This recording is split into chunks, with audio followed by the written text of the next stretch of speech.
এই ABTA test paper solution ভিডিওতে আমি কিন্তু একদমই ট্রেডিশনাল ওয়েতে এবিটিএ টেস্ট পেপার সলিউশন করব না, যাতে শুধুমাত্র আমি অ্যান্সার বলে দেবো বা অ্যান্সারটা সলভ করে দেবো। আমি কিন্তু প্রশ্নগুলোতে কনসেপ্ট ডিটেলসে ডিসকাস করব, যাতে করে তোমাদের কিন্তু 100% কনসেপচুয়াল অ্যানালাইসিস হবে, আর তোমরা প্রশ্নগুলো যখন ঘুরিয়ে আসবে পরীক্ষায় তাতেও কোশ্চেনগুলো অ্যাটেন্ড করতে পারবে। তাই আমি হাইলি রেকমেন্ড করব যে, আমি জানি না বাকিরা কি করাছে, কিন্তু কেউ যদি এই ভিডিওতে এসে থাকো তাহলে কিন্তু এই ভিডিওটা তোমরা শুরু থেকে শেষ অবধি করবে, যাতে করে তোমরা ফাইনাল মাধ্যমিক এক্সামিনেশনে যেভাবেই এই টাইপের কোশ্চেনগুলো দিক না কেন তোমরা সেগুলোকে কিন্তু করতে পারবে। কারণ এই ভিডিওতে আমি সেইভাবেই বলেছি, যাতে করে এই প্রশ্নগুলোকেই যদি ঘুরিয়ে দেওয়া হয় তাহলেও কিভাবে সেগুলোকে সলভ করতে হবে সেটা তোমরা বুঝতে পেরে যাবে। কারণ আমি প্রত্যেকটা কোশ্চেন কনসেপচুয়ালি অ্যালাইন করে দেবো যে ঠিক এইভাবে এই ফরম্যাটে আমাকে কোশ্চেনগুলোকে সলভ করা উচিত। এবার যেগুলো থিওরিটিক্যাল প্রশ্ন সেগুলো তো কিছু করার নেই, সেগুলো তো মুখস্থ করার জিনিস, কিন্তু যেগুলো নিউমেরিক্যাল থাকবে, যেগুলো বোঝার থাকবে, যেগুলো কনসেপচুয়াল থাকবে, সেগুলো কিন্তু আমি ইন ডেপথে কভার করছি। তো hello everyone and welcome back to our YouTube channel Skynova. আর আজকে আমরা নিয়ে চলে এসেছি আমাদের এবিটিএ টেস্ট পেপারের 2025-26 এডিশনের কোশ্চেন পেপার সলিউশন সেট। আজকে আমরা যে পেপারটা সলভ করব সেটা হচ্ছে আমাদের পেজ নাম্বার 25 এর কোশ্চেনগুলো। যেহেতু এবিটিএ এর পেজের যে ফটো সেটা যদি আমি অ্যাটাচ করি এখানে, তাহলে তার কোনো প্রশ্ন বোঝা যাবে না, সেখানে আমি সলভ করারও জায়গা পাবো না। তাই আমি কোয়েশ্চেন্সগুলোকে ডিজিটাল ফরম্যাটেড করে নিয়ে এসেছি এবং তারপর সেগুলোকে সলিউশন করছি। তোমাদের কাছে যদি এবিটিএ থেকে থাকে তাহলে তোমরা এবিটিএ এর পেজ নাম্বার 25 খুলে বসো এবং আমরা একসাথে কোয়েশ্চেনগুলোকে সলভ করব। যাদের অলরেডি সাবজেক্টস গুলো ভালো করে পড়া হয়েছে, কোয়েশ্চেন্স গুলো আগে দেখো, দেখে নিজের থেকে ট্রাই করার চেষ্টা করো, তারপর না হলে তারপর সলিউশন দেখো বা তার উত্তরটা শুনে নাও। এবং যাদের ঠিক করে পড়া হয়নি, এখন লাস্ট মোমেন্টে টাইম নেই, তবুও তোমরা এই টেস্ট পেপার সলিউশন গুলো দেখছো, তাদের জন্য আমি ট্রাই করব যতটা সম্ভব বেসিক্স থেকে বলার। বেসিক্স মানে একদম শুরু থেকে তো বলতে পারবো না, কারণ একটা ফর্মুলা যেটা আমাকে এখন লিখতে হবে সেটা আমি এখন ডিরাইভ তো করতে পারবো না, তাহলে ভিডিও খুব লেন্দি হয়ে যাবে। তবুও আমি যতটা সম্ভব ততটা বলে দেওয়ার চেষ্টা করবো, তাই সেগুলোকে মন দিয়ে দেখবে আর সেই ফরম্যাট গুলো মনে রাখার চেষ্টা করবে, যেগুলো স্পেশালি নিউমেরিক্যাল টাইপের যে কোশ্চেন গুলো আসবে তার জন্য ভ্যালিড হবে, যেগুলো তোমরা অন্য নিউমেরিক্যালসেও কাজে লাগাতে পারবে। তো বেশি কথা না বাড়িয়ে আমরা আমাদের সলিউশনটা তাড়াতাড়ি চালু করছি। তো আমরা যদি এখন ফার্স্ট কোশ্চেনে নজর দিই, তো সেটা কি আসছে? আমাদের কয়লা, খনিজ তেল এবং প্রাকৃতিক গ্যাস এগুলোকে কি বলা হয়? অজৈব জ্বালানি? না। জৈব জ্বালানি? না। জীবাশ্ম জ্বালানি? হ্যাঁ। তাহলে আমাদের জীবাশ্ম জ্বালানি কি ছিল? এই কয়লা, খনিজ তেল, প্রাকৃতিক গ্যাস এই সকল জিনিস ছিল না? জীবাশ্ম জ্বালানি জিনিসটা আমাদের কি ছিল?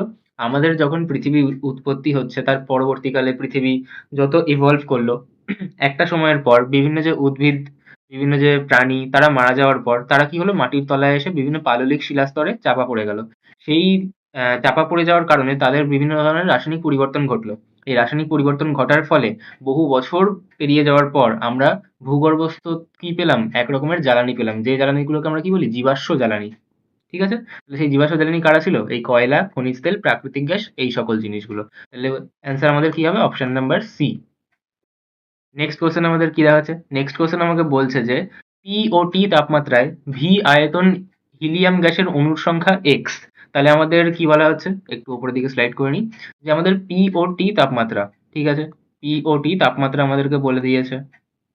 সেখানে আমাদের ভি আয়তন এইচই গ্যাসের অনুসংখ্যা এক্স হলে একই চাপ ও উষ্ণতায়, মানে চাপ ও উষ্ণতাটা একই থাকছে, তখন থ্রি ভি আয়তন গ্যাসের সংখ্যায় গ্যাসের অনুসংখ্যা কত হবে? আচ্ছা, তাহলে আমি বলতে পারি যে এটা আমাদের প্রাথমিক আয়তন, প্রথমে ছিল এত আয়তন, পরে থ্রি ভি হয়ে গেল, তাহলে এটা আমাদের অন্তিম আয়তন। তাহলে আমি কি বলতে পারি যে আমাদের প্রাথমিক আয়তন, আমি করে করে দেখাচ্ছি, ঠিক আছে, এমসিকিউতে তো আমাদের এত তো করে দেখাতে হবে না, কিন্তু এটাই যদি আমাদের বড় কোশ্চেনে দেয় তাহলে আমি কি করে করবো? যে আমি তাহলে বলবো যে প্রাথমিক আয়তন আমাদের কত? ভি, ভি ওয়ানটা আমাদের ভি, এবং অন্তিম আয়তন আমাদের কত? তাহলে অন্তিম আয়তন যেটাকে আমরা ভি টু ধরি, সেটা আমাদের কত হয়ে গেল? ভি ছিল, তারপর থ্রি ভি হয়ে গেল, তাহলে কত আসলো এখানে? Three V. এবং প্রথমে যখন ভি আয়তন ছিল মানে প্রাথমিক অবস্থা, তখন আমাদের অণুর সংখ্যা কত ছিল? তখন আমাদের অনুসংখ্যা, সরি, প্রাথমিক অনুসংখ্যা, তাহলে আমাদের প্রাথমিক অনুসংখ্যা সেটা কি? প্রাথমিক অনুসংখ্যা হচ্ছে আমাদের ক্যাপিটাল এন ওয়ান। সেটা কত হচ্ছে?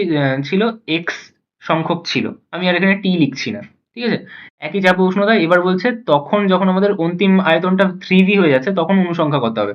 তাহলে আমি এবার তাহলে অন্তিম অনুসংখ্যাটা বের করব। তাহলে অন্তিম অনুসংখ্যা বা এন টু আমাদেরকে বার করতে হবে, এটাই হচ্ছে আমাদের প্রশ্ন। এবার আমরা এখানে কোন ফর্মুলা লাগাবো সেটা যদি আমরা মনে করার চেষ্টা করি, তাহলে আমাদের একটা ফর্মুলার কথা মনে পড়বে, সেটা হচ্ছে আমাদের অ্যাভোগাড্রোর ফর্মুলা। তো এই অ্যাভোগাড্রোর ফর্মুলার একটা অনুসিদ্ধান্ত ছিল, যেখানকার ফর্মুলা কি? V one by capital N one is equal to V two by capital N two. অনেকের মনে হতে পারে যে আমি তো অন্য একটা পড়েছিলাম, আমি পড়েছিলাম v1/n1 is equal two v2/n2। Yes, এটাই হচ্ছে আমাদের অ্যাকচুয়াল অ্যাভোগাড্রোর সূত্র। তাই আমি বলেছি যে এইটা হচ্ছে অনুসূত্র। অ্যাভোগাড্রোর অনুসূত্র লিখতে হবে যদি এখানে আমি লিখি। তাহলে অ্যাভোগাড্রোর সূত্র কি, যে আমাদের আয়তন আর মোল সংখ্যার অনুপাতটা ধ্রুবক থাকে, ঠিক আছে? কিন্তু তার থেকেই আমি ডিরাইভ করতে পারি যে আমি যে মোল সংখ্যা লিখছি সেটাকে n গুণ n এ লিখতে পারি। সেখান থেকে n এ কেটে গেলে কি হবে? এখানটা আমার অনুসংখ্যা দিয়ে লিখতে পারি। যাই হোক, এত বলার বিষয় না। আমার বলার বিষয়টা কি, যে এখানে এই ফর্মুলাটা আমরা কাজে লাগাবো। তাহলে এবার আমাকে কি করতে হবে? শুধু মানটা বসাতে হবে। তাহলে আমি v1 এর জায়গায় কত মান বসাবো? v বসাবো। n1 এর জায়গায় মান কত বসাবো? n1 এর মান আমি পাচ্ছি যে x দিয়েছিল প্রশ্নে, তাহলে x বসাবো। v2 এর মান কত বসাবো? আমরা বসাবো 3v। এবং n2 কি আমি জানি? না, ওটাই আমাকে বার করতে দিয়েছে। তাহলে আমি n2 এর জায়গায় n2 লিখবো। এবার আমাকে তাহলে বার কি করতে হবে? আমাকে তো n2 ই বার করতে হবে। তাহলে আমি কি করবো? এটাকে কোনাকুনি গুণ করে দেবো। আচ্ছা, অনেকের গুণ ভাগ করতে খুব অসুবিধা থাকে, তাই আমি এক কাজ করছি যে ওটাকে পাল্টে নিচ্ছি। আমার অসুবিধা নেই, তো আমি করে দেখাচ্ছি। কারণ অনেকেই এই ক্যালকুলেশন করতে কি ভুলভাল করে দেয়। তাহলে আমি এক কাজ করি, বা সত্যি বলতে এখানে সেটা না করলেও হয়ে যেত। কারণ আমি বলে দিচ্ছি যে আমি এই যে n2 এদিকে ভাগে আছে, তাহলে যদি ওটা বাঁদিকে পাঠিয়ে দিই তাহলে সেটা কি হবে? গুণে আসবে। এবং এখানে যে x টা রয়েছে এদিকে 3v পড়ে রইলো। x রয়েছে এদিকে ভাগে, তাহলে ওদিকে গেলে কি হবে? গুণে যাবে। আর এদিকে v রয়েছে গুণে, তাহলে এদিকে আসলে কি হবে? ভাগে চলে যাবে। এবার আমি কি এখান থেকে স্পষ্ট দেখতে পাচ্ছি যে এখান দিয়ে v আর v টা কেটে যাচ্ছে। তাহলে v আর v কেটে গেলে পড়ে রইলো কি? 3 গুণ x, তার মানে কত আসলো? 3x। তাহলে এই 3x টা কার মান আসলো? 3x টা আসলো n2 এর মান। এবং n2 ই কি ছিল? আমাদের অন্তিম অনুসংখ্যা, যেটাই কিন্তু আমাদেরকে বার করতে বলছিল। তাহলে আমাদের অনুসংখ্যা কত আসলো? 3x। বোঝা গেল? আচ্ছা, তাহলে এবার যারা একটু ভালো পড়াশোনায়, যারা ভালো করে পড়েছো, তারা এমনিও জানো যে আমাদের v ভ্যারিজাস n হয়, মানে কি আমাদের মোল সংখ্যার সমানুপাতিক হয়। আবার সেটাকেই আমি তার থেকে অনুসিদ্ধান্ত বার করতে পারি যে v ভ্যারিজাস তাহলে n হবে। সরি, এটা মোল সংখ্যা ছিল, এটা অনুসংখ্যা। তাহলে আমাদের যে অনুসংখ্যা সেটাও কিন্তু সমানুপাতিক থাকবে। পরমাণু সংখ্যা কিন্তু সমানুপাতিক সবসময় থাকবে না। অনুসংখ্যা সমানুপাতিক হতে পারে। এটা অনুসংখ্যা, এটা মোল সংখ্যা। তো এগুলো তো সমানুপাতিক হয়। তাহলে v এর জায়গায় যদি 3v হয়, 3 গুণ হয়ে গেছে, তাহলে x টাও স্বাভাবিকভাবে 3 গুণই হওয়ার কথা ছিল। তাহলে যারা একটু পড়াশোনা ভালো করে সারা বছর করেছে তারা এমনিই জানবে যে এটা 3 গুণ অটোমেটিক্যালি হয়ে যেত। ঠিক আছে? তাহলে এই টাইপগুলো আমাদেরকে কিন্তু মাথায় রাখতে হবে যে এরকম টাইপের কোয়েশ্চেন আমাদের আসতে পারে। নেক্সট কোয়েশ্চেনে চলে যাবো। তাহলে দুটো কোয়েশ্চেন আমাদের হয়ে গেল। এবার থার্ড কোয়েশ্চেন আমাদেরকে দিচ্ছে যে একটা ইকুয়েশন দিয়েছে। ইকুয়েশনটা কি? 4NH3 মানে আমাদের মিথেন, তার থেকে কি তৈরি হচ্ছে? আমাদের 2 নাইট্রোজেন প্লাস 6 হাইড্রোজেন। বেসিক্যালি আমাদের হেবারের পদ্ধতিটাই উল্টে দিয়েছে এবং মানটা আমাদেরকে চেঞ্জ করে দিয়েছে।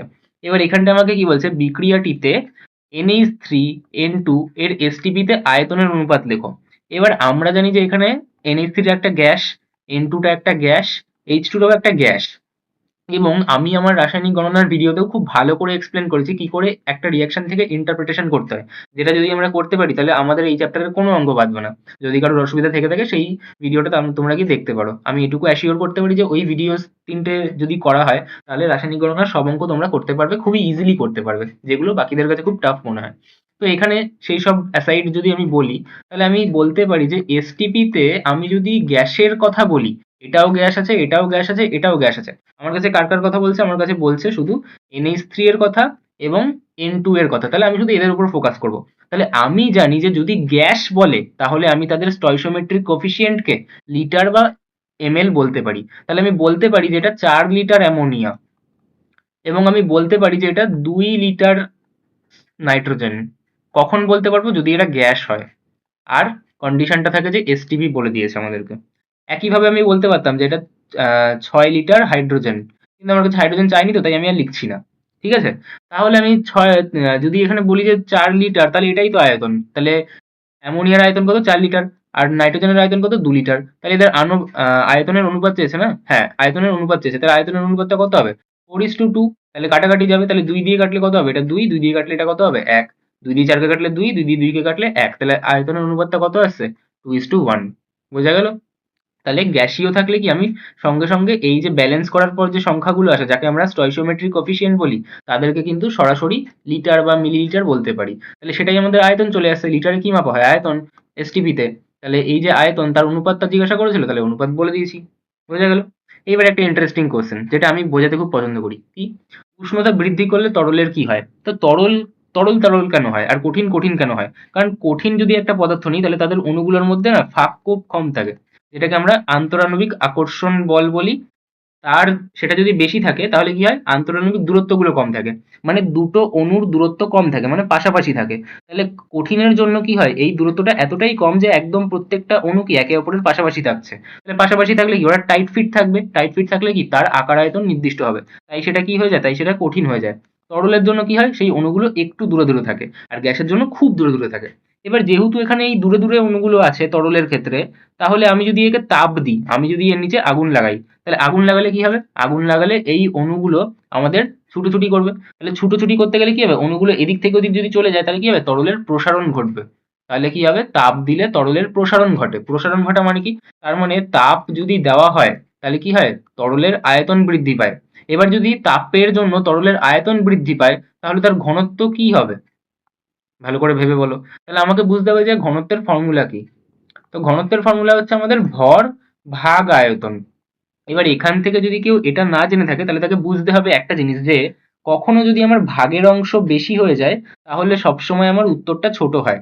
কেন, আমি তো জানি না এটা। তাহলে আমি যদি বলি যে 100-কে আমি 2 দিয়ে ভাগ করতে বলছি, উত্তরটা কত আসবে, আসবে আমার 50। কিন্তু আমি এখন বলছি যে আমি ভাগের এই সংখ্যাটাকে আমি বাড়িয়ে 20 করে দিচ্ছি, মানে বাড়িয়ে দিচ্ছি, তাহলে কি আমার উত্তরটা ছোট হয়ে গেল? হ্যাঁ, আগে 50 ছিল এখন 5 হয়ে গেল। তার মানে সবসময় মনে রাখতে হবে যে ভাগের জিনিস যদি বড় হয়ে যায় তাহলে উত্তরটা সবসময় ছোট হয়ে যায়, কারণ এদের মধ্যে ব্যস্তানুপাতিক সম্পর্ক থাকে। ঠিক আছে? তাহলে আমি যখনই দেখছি যে আমি তাপ দিলে তরলের আয়তন বাড়ছে, তাহলে আমার ঘনত্ব কি হবে, তাহলে আমার ঘনত্ব কিন্তু কমে যাবে। তাহলে উষ্ণতা বৃদ্ধি করলে মানে তাপ দিলে আয়তন আমার বাড়বে এবং ঘনত্ব কমবে। তাহলে অপশন সি। বোঝা গেল? কনসেপচুয়ালি বুঝতে হবে। উষ্ণতা বাড়া মানে কি, আমি তাপ দিচ্ছি, তাহলে কি আমি তাপ দিলে কি হবে, আমার উষ্ণতা বৃদ্ধি পাবে। তাহলে উষ্ণতা বৃদ্ধি পেলে কি হয়, তরলের আয়তন বৃদ্ধি পায়, আয়তন বৃদ্ধি পেলে কি হবে, আমার ঘনত্ব কমে যাবে। বোঝা গেল? আচ্ছা, এখানে আমি ঘনত্ব দুবার লিখে ফেলেছি। ঠিক আছে? আচ্ছা, নেক্সট কোয়েশ্চেনে যাওয়া যাক। নেক্সট কোয়েশ্চেনটা আমাকে কি বলছে, যে কোনো তরলের, কোন কালি সিলেক্ট করা আছে, এটা। কোনো তরল, সরি তরল না, কোনো উত্তল লেন্স থেকে 30 সেন্টিমিটার দূরে বস্তু রাখলে লেন্স থেকে 30 সেন্টিমিটার দূরে সদ্বিম্ব গঠিত হয়। এটা কখন হয়, আমি একটা লেন্স থেকে পার্টিকুলার একটা দূরত্ব রেখেছি, যেটা কত বলছি আমি, 30 সেন্টিমিটার, এবং তার থেকে 30 সেন্টিমিটারেই কি আমার দূরত্বে গিয়ে তার সদ্বিম্ব গঠিত হচ্ছে। তাহলে যত দূরত্বে আমি রাখছি কোনো বস্তুকে, ঠিক ততটা দূরত্বে গিয়েই যদি আমার সদ্বিম্ব গঠিত হয়, তার মানে আমি কত দূরত্বে রেখেছিলাম, আমি তাহলে 2f দূরত্বে রেখেছিলাম বস্তুটাকে। এটা আমাদেরকে জানতে হবে। কেউ যদি না জেনে থাকো তাহলে এই টাইপগুলো মনে রাখো, যে আমি যতটা দূরত্বে কোনো বস্তুকে একটা লেন্সের সামনে রাখি, একটা উত্তল লেন্সের সামনে, ঠিক ততটা দূরত্বেই যদি আমার সদ্বিম্ব গঠিত হয়, তার মানে নিশ্চয়ই আমি 2f দূরত্বে রেখেছি। তার মানে আমি যে এই বলছি যে 30 সেন্টিমিটার দূরত্বে রেখেছি, ওটা কত, ওটা 2f এর সমান।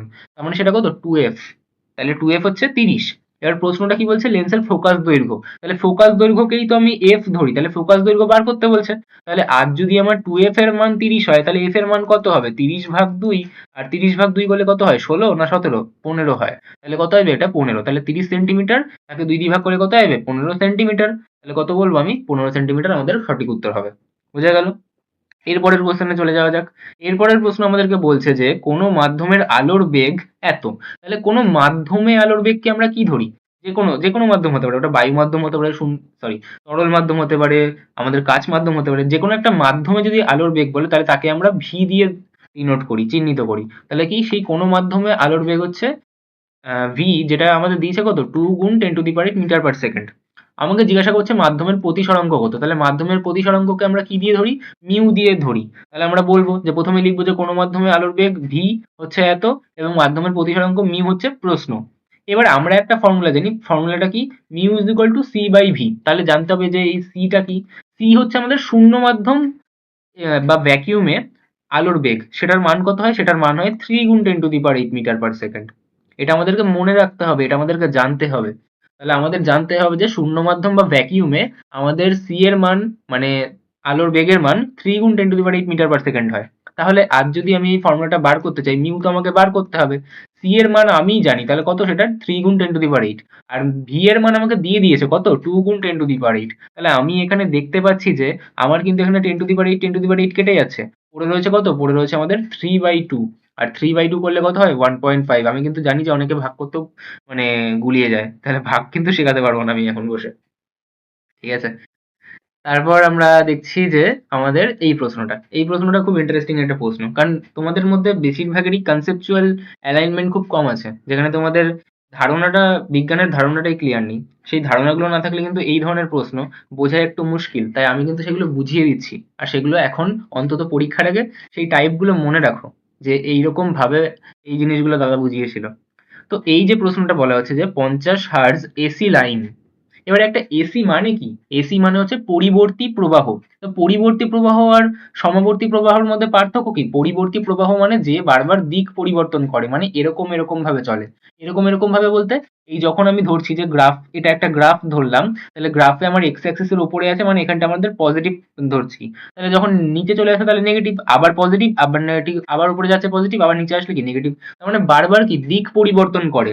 তাহলে যখন একটা প্রবাহ এরকম ভাবে দিক পরিবর্তন করছে, তখন আমি তাকে বলছি পরিবর্তী প্রবাহ। এবং যদি দিকটা পরিবর্তন না করে, যেরকম আমি যদি বলি যে এটা একটা এক্স অ্যাক্সিস আর একটা না এরকম এরকম করছে, এরকম এরকম করছে, তাহলে এটা কিরকম প্রবাহ? পরিবর্তী না সমবর্তী? আমাদের সমবর্তী প্রবাহ বা ডিসি। কেন? কারণ এটাও প্লাস, এটাও প্লাস, এটাও প্লাস, এটাও প্লাস, এটাও প্লাস। উঠছে নামছে কিনা সেটা ম্যাটার না, ঠিক আছে, এটা র্যান্ডম ডিসি।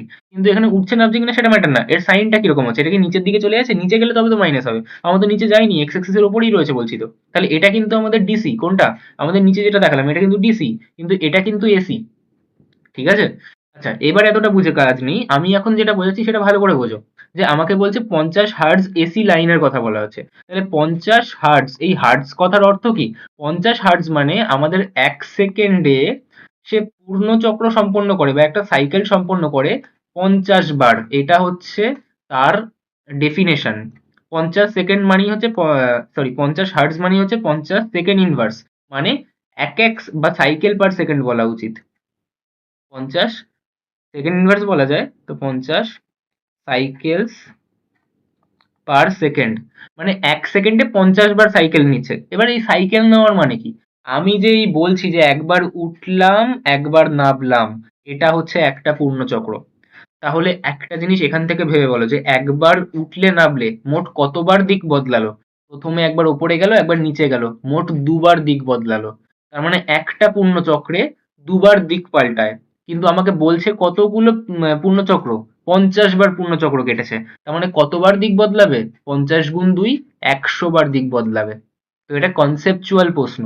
আমি আরেকবার হালকা করে বুঝিয়ে দিচ্ছি যে আমি যখন একটা পরিবর্তী প্রবাহের কথা বলি, পরিবর্তী প্রবাহ কি? এরকম ভাবে একবার উঠলো একবার নামলো, ঠিক আছে? তাহলে মোট দুবার দিক বদলালো। কি বললাম? দুবার দিক বদলালো। কিসে? একটা পূর্ণচক্রে, মানে একবার শুরু করে এই আবার সেই জায়গায় পৌঁছালো। একটা পূর্ণচক্রে যেখানে একটা প্লাস সাইকেল একটা মাইনাস সাইকেল থাকছে। তো দুবার আমাদের কি দিক বদলাচ্ছে। এবার যখন আমি বলছি যে 50 হার্টজ, তার মানে ও কি একটা সাইকেল কেটেছে, মানে এরকম একটা পূর্ণচক্র কেটেছে? না, তার মানে সে 1 সেকেন্ডে এরকম 50 বার পূর্ণচক্র সম্পূর্ণ করেছে। 50 বার সে একটা সেকেন্ডের মধ্যে ওঠানামা করছে। তাহলে 50 বার ওঠানামা করেছে, তার মানে মোট কবার বদলালো? 50 গুণ 2 বার সে কি দিক বদলালো। তাহলে 100 বার কিন্তু সে দিক বদলাচ্ছে। বোঝা গেল? যদি আমাকে জিজ্ঞাসা করতো যে 2 সেকেন্ডে কতবার বদলেছে, তাহলে আমাদের 200 বার বদলাতো দিক। ঠিক আছে? তাহলে এটা কিন্তু আমাদের এই কনসেপ্ট। এবার আমি চলে আসি পরের প্রশ্নটাতে। পরের প্রশ্নটা আমাদেরকে কি বলেছে? প্রদত্ত চিত্রে এ ও বি এর মধ্যে তুল্য রোধ কত? তাহলে এই তুল্য রোধ বার করব। তুল্য রোধ বার করার সময় সবসময় দেখবে আমার চোখে দেখে কোনটা বাজে মনে হচ্ছে, সেটাকে নিয়ে আমি আগে সলভ করব। তাহলে আমি প্রথমে দেখছি যে এই যে 2 ওহম রয়েছে, এটা সিম্পল পড়ে রয়েছে, আমার তো চোখে বাজে লাগছে না। এইটাকে কেমন যেন বাজে লাগছে, যে এইটা আর এইটা কেমন যেন রয়েছে। এইবার এখানেও অনেকের অনেক কনসেপচুয়াল মিস্টেক রয়েছে, যেটা অনেকেই হয়তো জানে না, বোঝে না। তো আমরা এখানে অ্যাকচুয়ালি সমান্তরাল বা শ্রেণী কি করে বুঝি? আমরা বুঝি যে কারেন্ট একই আছে না আলাদা আছে। তো যদি আমি ধরে নিই যে আমার এখান থেকে কারেন্ট আসছে, তাহলে কারেন্ট যখন এখানে এসে পৌঁছাবে তার কি একটা রাস্তা আছে যাওয়ার, না দুটো রাস্তা আছে? দুটো রাস্তা আছে, কারণ কারেন্ট যখন এখানে এসে পৌঁছাবে হয় ওপর দিয়ে যেতে পারবে নয় নিচ দিয়ে যেতে পারবে। তাহলে এখানে আসলে সে ওপর দিয়েও যেতে পারবে বা নিচ দিয়েও যেতে পারবে। তাহলে যদি আজ এখান থেকে আই কারেন্ট আসে, সে এখানে হয় i1 কারেন্ট হয়ে যাবে আর এখানে হয় i2 কারেন্ট হয়ে যাবে। সিম্পল ভাষায় আমি যদি বলতে চাই, এখান দিয়ে যদি 100 অ্যাম্পিয়ার কারেন্ট আসে, হয়তো এখানে 30 অ্যাম্পিয়ার গেল, এখানে কত গেল, বাকি 70 অ্যাম্পিয়ার গেল। এরকম ভাবেই কিছু একটা হবে তো। তাহলে কারেন্টটা কি 3 ওহম রোধের মধ্যে দিয়ে আর 6 ওহম রোধের মধ্যে দিয়ে একই গেল? না, আলাদা আলাদা কারেন্ট গেল, তাই তো? তাহলে যখন এরকম কারেন্ট আলাদা হয় তার মানে তারা সমান্তরালে থাকে। ঠিক আছে? এইবার প্রশ্ন হচ্ছে সমান্তরালের তুল্য রোধ কি করে আসে? এখানে সমান্তরালে কজন আছে? 3 ওহম একটা রোধ, ওহম একটা রোধ, মানে মোট দুজন রোধ রয়েছে। আর দুজন রোধের সমান্তরাল বার করার ফর্মুলা হচ্ছে তাদের গুণফল, মানে R1 R2 গুণফল বিয়োগ তাদের যোগফল। ঠিক আছে, তাহলে কাকে কাকে দেওয়া আছে 3 আর 6, তাহলে আমি কি করব 3 আর 6 কে গুণ করব, তাদের গুণফল এবং তাদের যোগফল করব। তাহলে ভাগ কত করব, এই সরি ভাগ কাকে দিয়ে করব, 3 যোগ 6 কে দিয়ে। তাহলে 3 6 কত হবে 18, আর 3 আর 6 যোগ করলে 9, তাহলে আসলো কত 2। তার মানে তুল্য রোধ বলা মানে কি, এই দুজনের জায়গায় আমি কাকে লিখতে পারবো, তাহলে ওই দুজনের জায়গায় আমি লিখতে পারবো 2 ওহম। এই 2 ওহমটা কোথার থেকে আসলো, এই যে এই দুজনের পরিবর্তে তার তুল্য রোধ আমি বার করলাম, তুল্য রোধটা বার করে আসলো যে 2 ওহম। তার মানে এর জায়গায় আমি এটাকে বসাতে পারি। এইবার আমার একদম সোজা হয়ে গেল। আমি এবার কি দেখতে পাচ্ছি যে এখান থেকে আমি যদি একটা কারেন্টকে পাঠাই, সেই কারেন্টটা তো এর মধ্যে দিয়েও একই যাবে। একটা কারেন্ট যদি এদিক থেকে আসে, ঠিক আছে, এদিক দিয়ে আসছে আসছে আসছে, তাহলে তো এইভাবে একই তারের মধ্যে দিয়ে তো যাচ্ছে, তাহলে কি একই কারেন্ট যাবে। এখান দিয়ে 100 অ্যাম্পিয়ার কারেন্ট আসলে 100 অ্যাম্পিয়ারই এখান দিয়ে যেতে থাকবে। তার মানে এখানে কারেন্টটা একই, কারেন্ট একই থাকলে কি হয় শ্রেণী। তার মানে এরা দুজন এখন কিসে আছে, শ্রেণী সমবায়ে আছে। আর শ্রেণী সমবায়ের তুল্যরোধ কি করে হয়, ডাইরেক্ট যোগ করে দিতে হবে। তাহলে কত আসবে, 2 যোগ 2 করে দেবো, এটাও 2 এটাও 2, তাহলে 2 যোগ 2 করবো, তাহলে কত আসছে 4 ওহম। তাহলে ফাইনালি আমি এই দুজনকেও হাঁটিয়ে কি লিখতে পারি, যে এটা একটাই রোধ যার রোধটা কত 4 ওহম, তাহলে এটা আমাদের ফাইনাল তুল্য রোধ। তাহলে তুল্য রোধ কত আসলো আমাদের 4। যখনই তুল্য রোধ বার করতে বলে তার মানেটা কি, এরকম একটা ডিজাইন দিয়ে যখন আমাকে বললো তুল্য রোধ বার করতে, তার মানে হচ্ছে যে এখানে 3টে রোধ দেওয়া ছিল প্রশ্নে, এই 3টে রোধকে সরিয়ে আমি একটা রোধ কি করে বসাতে পারি। আর যদি বসাতে চাই তাহলে তার মানটা কত হওয়া উচিত, এটা হচ্ছে তুল্য রোধের মানে, যে তুল্য রোধ বার করতে বললে কি বোঝাতে চায়, যে আমি কি বলতে চাইছি তুল্য রোধ বার করে দেওয়ার মানে। ঠিক আছে, আমাকে যদি 10টা রোধও দিয়ে থাকে আর তুল্য রোধ বার করতে বলে, তার মানে ওই 10টার জায়গায় এমন একটা কোন রোধকে বসাবো যাতে ওই 10টার কাজ ওই একজন করতে পারে। ঠিক আছে, আচ্ছা, এবার একটা ইম্পর্টেন্ট প্রশ্ন যেটা আমাদের কিন্তু 3 নাম্বার বা 2 নাম্বারও দিতে পারে, যে আমাদের বিভিন্ন ধরনের আইসোটোপের কাজ লেখো। আমাদের ছায়ার বইতে দেওয়া আছে, ভালো করে কিন্তু ওটা আমাদেরকে মুখস্থ করতে হবে। এবার এখানে যে আমাদের কি দিয়েছে, এটা নিচের কোনটি জীবাশ্মের বয়স নির্ধারণ করতে সাহায্য করে, এটা কিন্তু আমাদের খুব ইম্পর্টেন্ট একটা পার্ট। আমরা তাই সবকটাই দেখে নেবো যে কোনটার কি কাজ আছে। ঠিক আছে, তো আমাদের প্রথমে কাকে দিচ্ছে, আমাদের প্রথমে দিচ্ছে কোনটি জীবাশ্মের বয়স নির্ধারণ করছে সেসব বাদ দিচ্ছে, আমি সবকটারই কাজ বলে দিচ্ছি। প্রথমে আছে আমাদের কোবাল্ট, তো এই কোবাল্টের কাজ কি হয়, কোবাল্টের কাজ কি হয়, কোবাল্টের কাজ হয় আমাদের বিভিন্ন ক্যান্সার যে সেলগুলো আছে, মানে ক্যান্সারের যে কোষগুলো আছে সেই কোষগুলোকে ধ্বংস করে দেওয়া যাতে ক্যান্সার থেকে বাঁচা যায়। আয়োডিন 131, আয়োডিন 131-এর কাজ কি হয়, থাইরয়েড গ্রন্থির চিকিৎসার জন্য কাজে লাগে। ঠিক আছে, আচ্ছা P32 এর কাজ কি হয়, আমাদের ব্রেনের যে টিউমার হয়, ঠিক আছে, ব্রেন টিউমার, সেই ব্রেন টিউমারের চিকিৎসায় কাজে লাগে। এছাড়া আমাদের লিউকোমিয়ার চিকিৎসায় কাজে লাগে। ঠিক আছে, আচ্ছা C14 এর কাজ কি, C14 এর কাজ হচ্ছে আমরা কার্বন 14 এবং কার্বন 12 অনুপাত বার করি, যেটাকে আমরা কি বলি রেডিও কার্বন ডেটিং, কি বলি রেডিও কার্বন ডেটিং বা রেডিও কার্বন, বাংলাটা আমি সঠিক জানি না। তো রেডিও কার্বন ডেটিং পদ্ধতির মাধ্যমে আমরা কার্বন 14 এবং কার্বন 12 অনুপাত বার করি। সেই অনুপাতটা বার করলে আমরা পুরাতাত্ত্বিক বস্তু বা জীবাশ্মের বয়স নির্ধারণ করতে পারি, যেটা আমার কাছে প্রশ্নে চেয়েছিল যে জীবাশ্মের বয়স নির্ধারণ করা যায় কোন আইসোটোপ দিয়ে, তাহলে কোনটা হবে, অপশন ডি।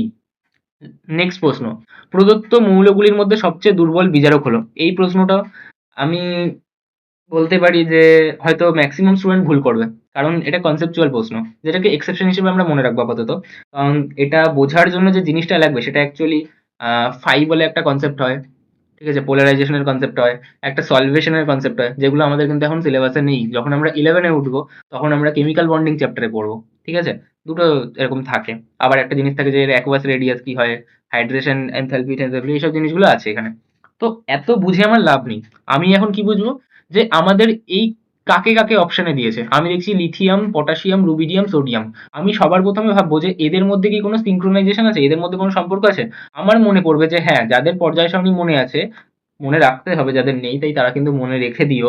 আমরা মনে পড়বে যে আমাদের গ্রুপ 1-এ রয়েছে হায় লিনা কা রাব সে ফারিয়ার, হায় লিনা, অন্য একটা তার রাব মানে তার ভালোবাসার সাথে, ফারিয়ার মানে পালিয়ে গেছে।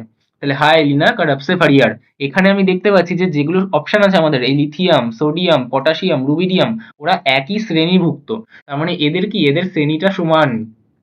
এবং আমরা খুব ভালো করে মনে রাখতে হবে যে ওপর থেকে নিচে একটা শ্রেণী বরাবর যখন আমরা নামি, তখন তার বিজারণ ক্ষমতা কিন্তু বৃদ্ধি পায়, বিজারণ ক্ষমতা বৃদ্ধি পায়।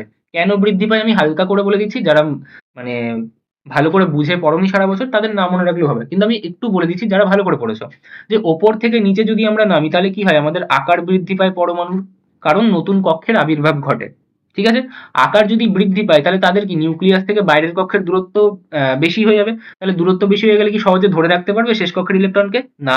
তাহলে ইলেকট্রন গ্রহণ ক্ষমতা বাড়বে না বর্জন ক্ষমতা বেড়ে যাবে? ইলেকট্রন তাহলে ছেড়ে দিতে পারবে সহজে, তাহলে ইলেকট্রন বর্জন ক্ষমতা তখন কি হবে, ইলেকট্রন বর্জন ক্ষমতা বেড়ে যাবে।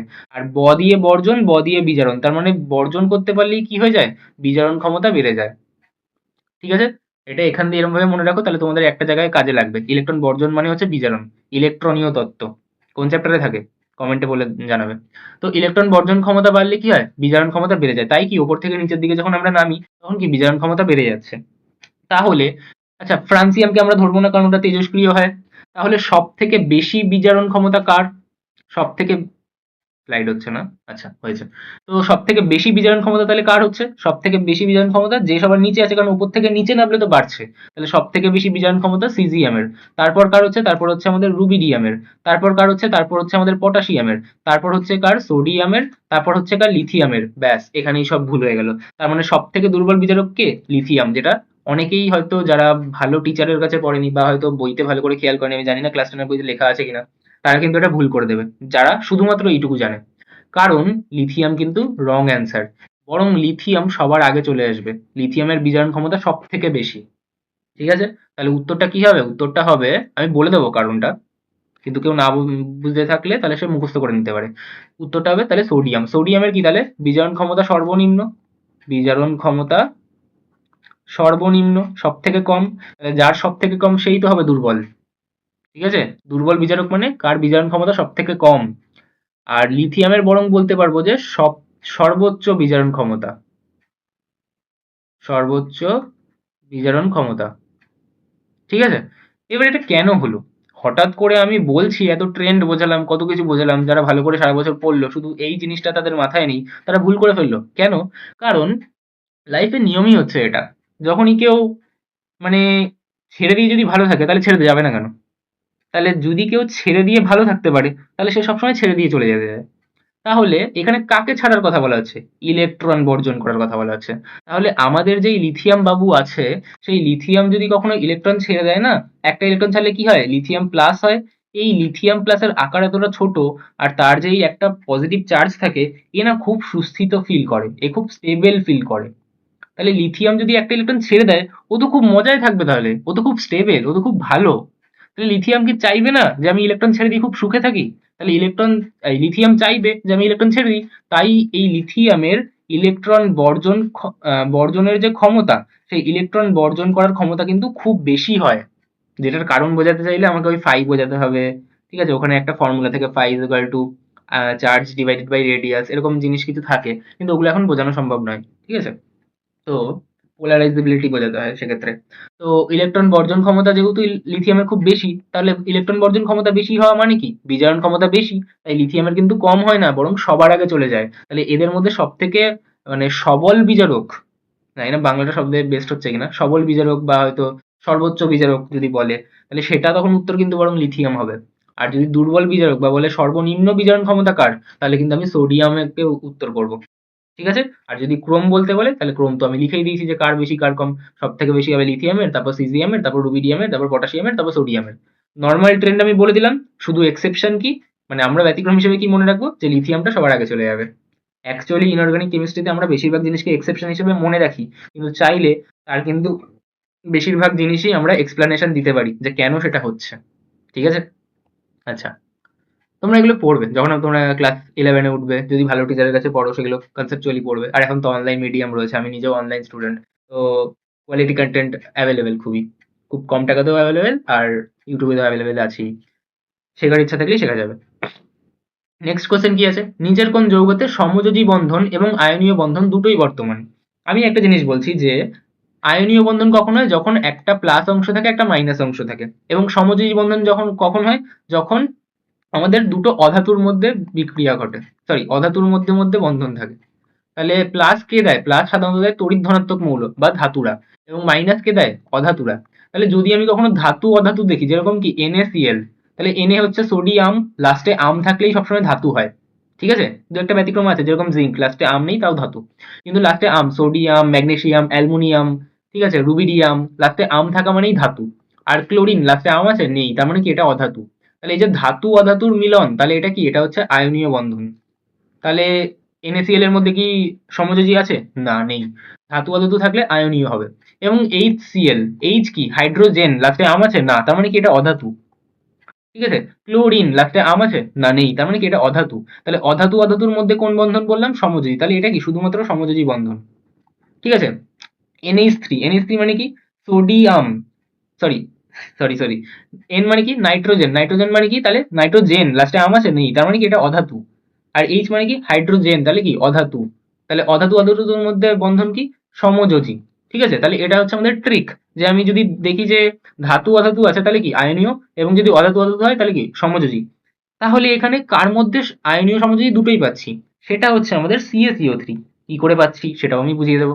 আমি বলছি যে এই যে CaCO3, আমি জানি যে ক্যালসিয়াম +2 তে ভাঙে, আর CO3-2 এটা হচ্ছে একটা মূলকে ভাঙে। তাহলে এটা যদি আমি কখনো একে ভাঙি, তাহলে ভাঙলে কি এরকম পাওয়া যাবে, Ca+2 প্লাস CO3 2-। এবার এটা তো বাবা আমার বুঝলাম যে Ca+2 আর Ca-2 প্লাস মাইনাস, তার মানে এদের মধ্যে কি রয়েছে, আয়নীয় বন্ধন রয়েছে। তাহলে এখানে আমাদের সমযোজী বন্ধন আসছে কোত্থেকে, কোথায় আবার, এই যে এখানে দেখছি সি আর ও, সিও, সি মানে কি কার্বন, তার মানে কি অধাতু, ও মানে কি অক্সিজেন, তার মানে কি অধাতু। তাহলে এই CO3 2- যে অংশটা আছে, বা এই যে অংশটা আছে, এর মধ্যে তো আবার, এদের মধ্যে তো আবার আমার কি আছে, সমযোজী বন্ধন আছে। এটাকে আমি ডিসপ্লেও করতে পারি যে এটা কিভাবে আছে। তাহলে এই যে CO3 2- না, এটা অ্যাকচুয়ালি কিভাবে থাকে, আমি যদি সেটা দেখাতে চাই, তাহলে একটা কার্বন থাকে, তার কি হয়, এরকম ভাবে একটা অক্সিজেন থাকলো, এরকম ভাবে একটা অক্সিজেন থাকলো, এরকম ভাবে একটা অক্সিজেন থাকলো। অক্সিজেনের দুটো হাত হওয়ার কথা, তার জায়গায় একটা হাত হচ্ছে, তাই কি মাইনাস। এই অক্সিজেনের দুটো হাত হওয়ার কথা ছিল, তার জায়গায় একটা হাত আছে, তাই কি মাইনাস। তাহলে এটা হচ্ছে তার স্ট্রাকচার। এই যে বন্ড দেখাচ্ছি, এই বন্ডগুলো কি, এগুলোই তো আমাদের সমযোজী বন্ধন। তাহলে এগুলো কি আমাদের সমযোজী বন্ধন। তাহলে আমাদের যে এই CaCO3, তার এই ক্যালসিয়ামের সাথে CO3 2- মানে ক্যালসিয়াম+2 আর CO3 2- তাদের মধ্যে রয়েছে কি আয়নিক বন্ধন, এবং এই যে CO3 পোর্শনটা, তাদের নিজেদের মধ্যে রয়েছে কি সমযোজী বন্ধন। তাহলে উত্তরটা কি হবে, কার মধ্যে দুটোই আছে, দুটোই রয়েছে আমাদের CO3। আমি যে এই ট্রিকটা বলছিলাম, এই ট্রিকটা কিন্তু খুবই এফেক্টিভ। যে আমি যদি কখনো ধাতু অধাতু দেখি, তার মানে বলবো আয়নীয়, এবং যদি আমি অধাতু অধাতু দেখি, তাহলে আমি বলবো সমযোজী। আর ধাতু বোঝার নিয়ম কি বললাম, যে আমি যদি লাস্টে নামের শেষে আম দেখি, মানে সোডিয়াম, ম্যাগনেসিয়াম, অ্যালুমিনিয়াম, লাস্টে আম দেখলেই ধাতু হবে। ব্যতিক্রম যেরকম জিঙ্ক, টাংস্টেন, এগুলো কিন্তু ধাতু, কিন্তু লাস্টে আম নেই। এরকম 3-4টি আমাদের এক্সেপশন আছে, বাকি সব ধাতুর কিন্তু শেষে আম থাকে। বোঝা গেল? তাহলে এই ট্রিকটা কেমন লাগলো জানিও। তারপরে নেক্সট কোশ্চেন জিজ্ঞাসা করছে, তড়িৎ বিশ্লেষণের সময় কোথায় জারণ ঘটে, কোথায় বিজারণ ঘটে। এর জন্য আমার কাছে একটা নিমোনিক্স রয়েছে। আমাদের বেশ কিছু লোকই আছে যারা কি খুব লোন নিতে পছন্দ করে। তো সেই রকম লোকেদের জন্যই আমার একটা নিমোনিক্স। কি নিমোনিক্স, যা নিমোনিক্স লেখা তো জায়গায় নেই, তো আমি নিচে কোথাও একটা মুছে নিতে হবে কিছু একটা। তো আমি এখানে মুছছি, কারো যদি আগের কোনো জিনিস লেখার দরকার থাকে, তাহলে কি সে সেটা লিখে নাও পজ করে। তো আমি এই জায়গাটা ক্লিয়ার করছি, ক্লিয়ার করে কি আমি ওই জিনিসটা লিখছি। এটাও খুব এফেক্টিভ একটা জিনিস, কারণ এটা কিন্তু অনেকেই গুলিয়ে ফেলে। তো আমি নিউনিক্সটা দিচ্ছি, এটা কিন্তু ভালো করে মনে রাখবে। নিউনিক্সটা কি, আমাদের লোন, আমি লোন তুলবো। তাহলে এবারে এল মানে কি, এলটা আমার এখন কাজে লাগবে না, এলটা হচ্ছে লেফট। ও মানে কি, ও মানে হচ্ছে আমাদের অক্সিডেশন, অক্সিডেশন মানে কি আমাদের জারণ। এ মানে কি, এ মানে হচ্ছে আমাদের অ্যানোড, তার মানে অ্যানোডে কি হয়, অ্যানোডে হয় জারণ। আর কে করবে, আমাদের নেগেটিভলি চার্জ এলিমেন্টরা করে, তাহলে নেগেটিভরা যায় অ্যানোডে। ঠিক আছে, তাহলে নেগেটিভরা কি অ্যানোডে যায়, আবার অ্যানোডে কি হয়, জারণ হয়। তাহলে আমি 3টে এমসিকিউ এখান থেকে আমার পেয়ে যাবো আমাদের মাধ্যমিকের জন্য। কি, আমাদের নেগেটিভরা অ্যানোডে যায়, আবার অ্যানোডে কি হয়, আমাদের অক্সিডেশন বা জারণ হয়। তাহলে আমি কি বলবো, যে অ্যানোডে জারণ, অ্যানোডে জারণ, এই যে অ্যানোডে জারণ হয়, ক্যাথোডে তাহলে কি হবে, বিজারণ। অপোজিটটা বলে দেবো, তাহলে ক্যাথোডে বিজারণ, অ্যানোডে জারণ। মনে রাখার ট্রিক কি, লোন। এল মানে আমার লাগবে না কাজে, এল মানে লেফট। কিসের লেফট হয়, একটা সংকেত লেখা যায় আমাদের ক্লাস 11-এ থাকে, সেখানে লেফট সাইডে কি আমার এই পার্টটা লিখতে হয়, জারণের পার্টটা। তো তার জন্য লেফট, তো লেফট আমি লাগবে না ক্লাস 10-এ। ও মানে অক্সিডেশন, এ মানে অ্যানোড, তার মানে অ্যানোডে অক্সিডেশন বা জারণ হয়। আর এন মানে কি নেগেটিভলি চার্জ পার্টিকেল, তাহলে নেগেটিভ যে আয়নগুলো আছে সেগুলো কি আমাদের অ্যানোডের দিকে ছুটে আসে। বোঝা গেল? তাহলে এই ট্রিকটা কেমন লাগলো, দুটো ট্রিক দিয়ে দিলাম কিন্তু এখন অব্দি। ঠিক আছে, পরীক্ষায় কাজে লাগলে বাড়িতে মিষ্টি পাঠিয়ে দিতে হবে। এরপরের প্রশ্ন কি, এরপরের প্রশ্ন আছে, সেই প্রশ্নগুলো, এই ধরনের প্রশ্নগুলো কিন্তু বেশিরভাগ লোক পারে না, কারণ কি, সে আমাদের যে কেমিক্যাল রিয়াকশন গুলো আছে সেগুলো কিন্তু মুখস্থ করে না, কালার গুলো মনে রাখে না, কিন্তু আমাদের কালার কিন্তু খুব ইম্পর্টেন্ট পরীক্ষার জন্য। তাহলে এই যে প্রশ্নটা আছে, কপার সালফেটের জলীয় দ্রবণে অতিরিক্ত পরিমাণ জলীয় অ্যামোনিয়া যোগ করলে কি হবে। জলীয় অ্যামোনিয়া বলে দেওয়া মানেই কি NH4OH বলে দেওয়া। ঠিক আছে? অতিরিক্ত পরিমাণ বলছে, এটা কিন্তু খুব ইম্পর্টেন্ট। অতিরিক্ত হলে কিন্তু সেক্ষেত্রে এই বিক্রিয়াটা ফিজিবল হয়। তাহলে আমাকে বলছে কপার সালফেটের জলীয় দ্রবণ মানে কি CuSO4, তার সাথে কি করা হচ্ছে আমাদের, এগুলো সব অ্যাকোয়া স্টেটে আছে আমি আর লিখছি না। তার সাথে আমি কি করছি, অতিরিক্ত পরিমাণ অ্যামোনিয়া যোগ করছি, অ্যামোনিয়ার জলীয় দ্রবণ যোগ করছি। তাহলে কি করবো আমি, NH4OH যোগ করছি। এটা করলে কি হয় জানো তো, এখানে করলে হয় আমাদের যে CuSO4 তার সাথে আমাদের CuOH, এটা Cu হবে, বুঝে নিও, CuOH হোল 2 এটা তৈরি হয়। তার সাথে আর একটা জিনিস তৈরি হয়, সেটা হয় হচ্ছে NH4 হোল 2 SO4। এই পুরো জিনিসটা তৈরি হয়।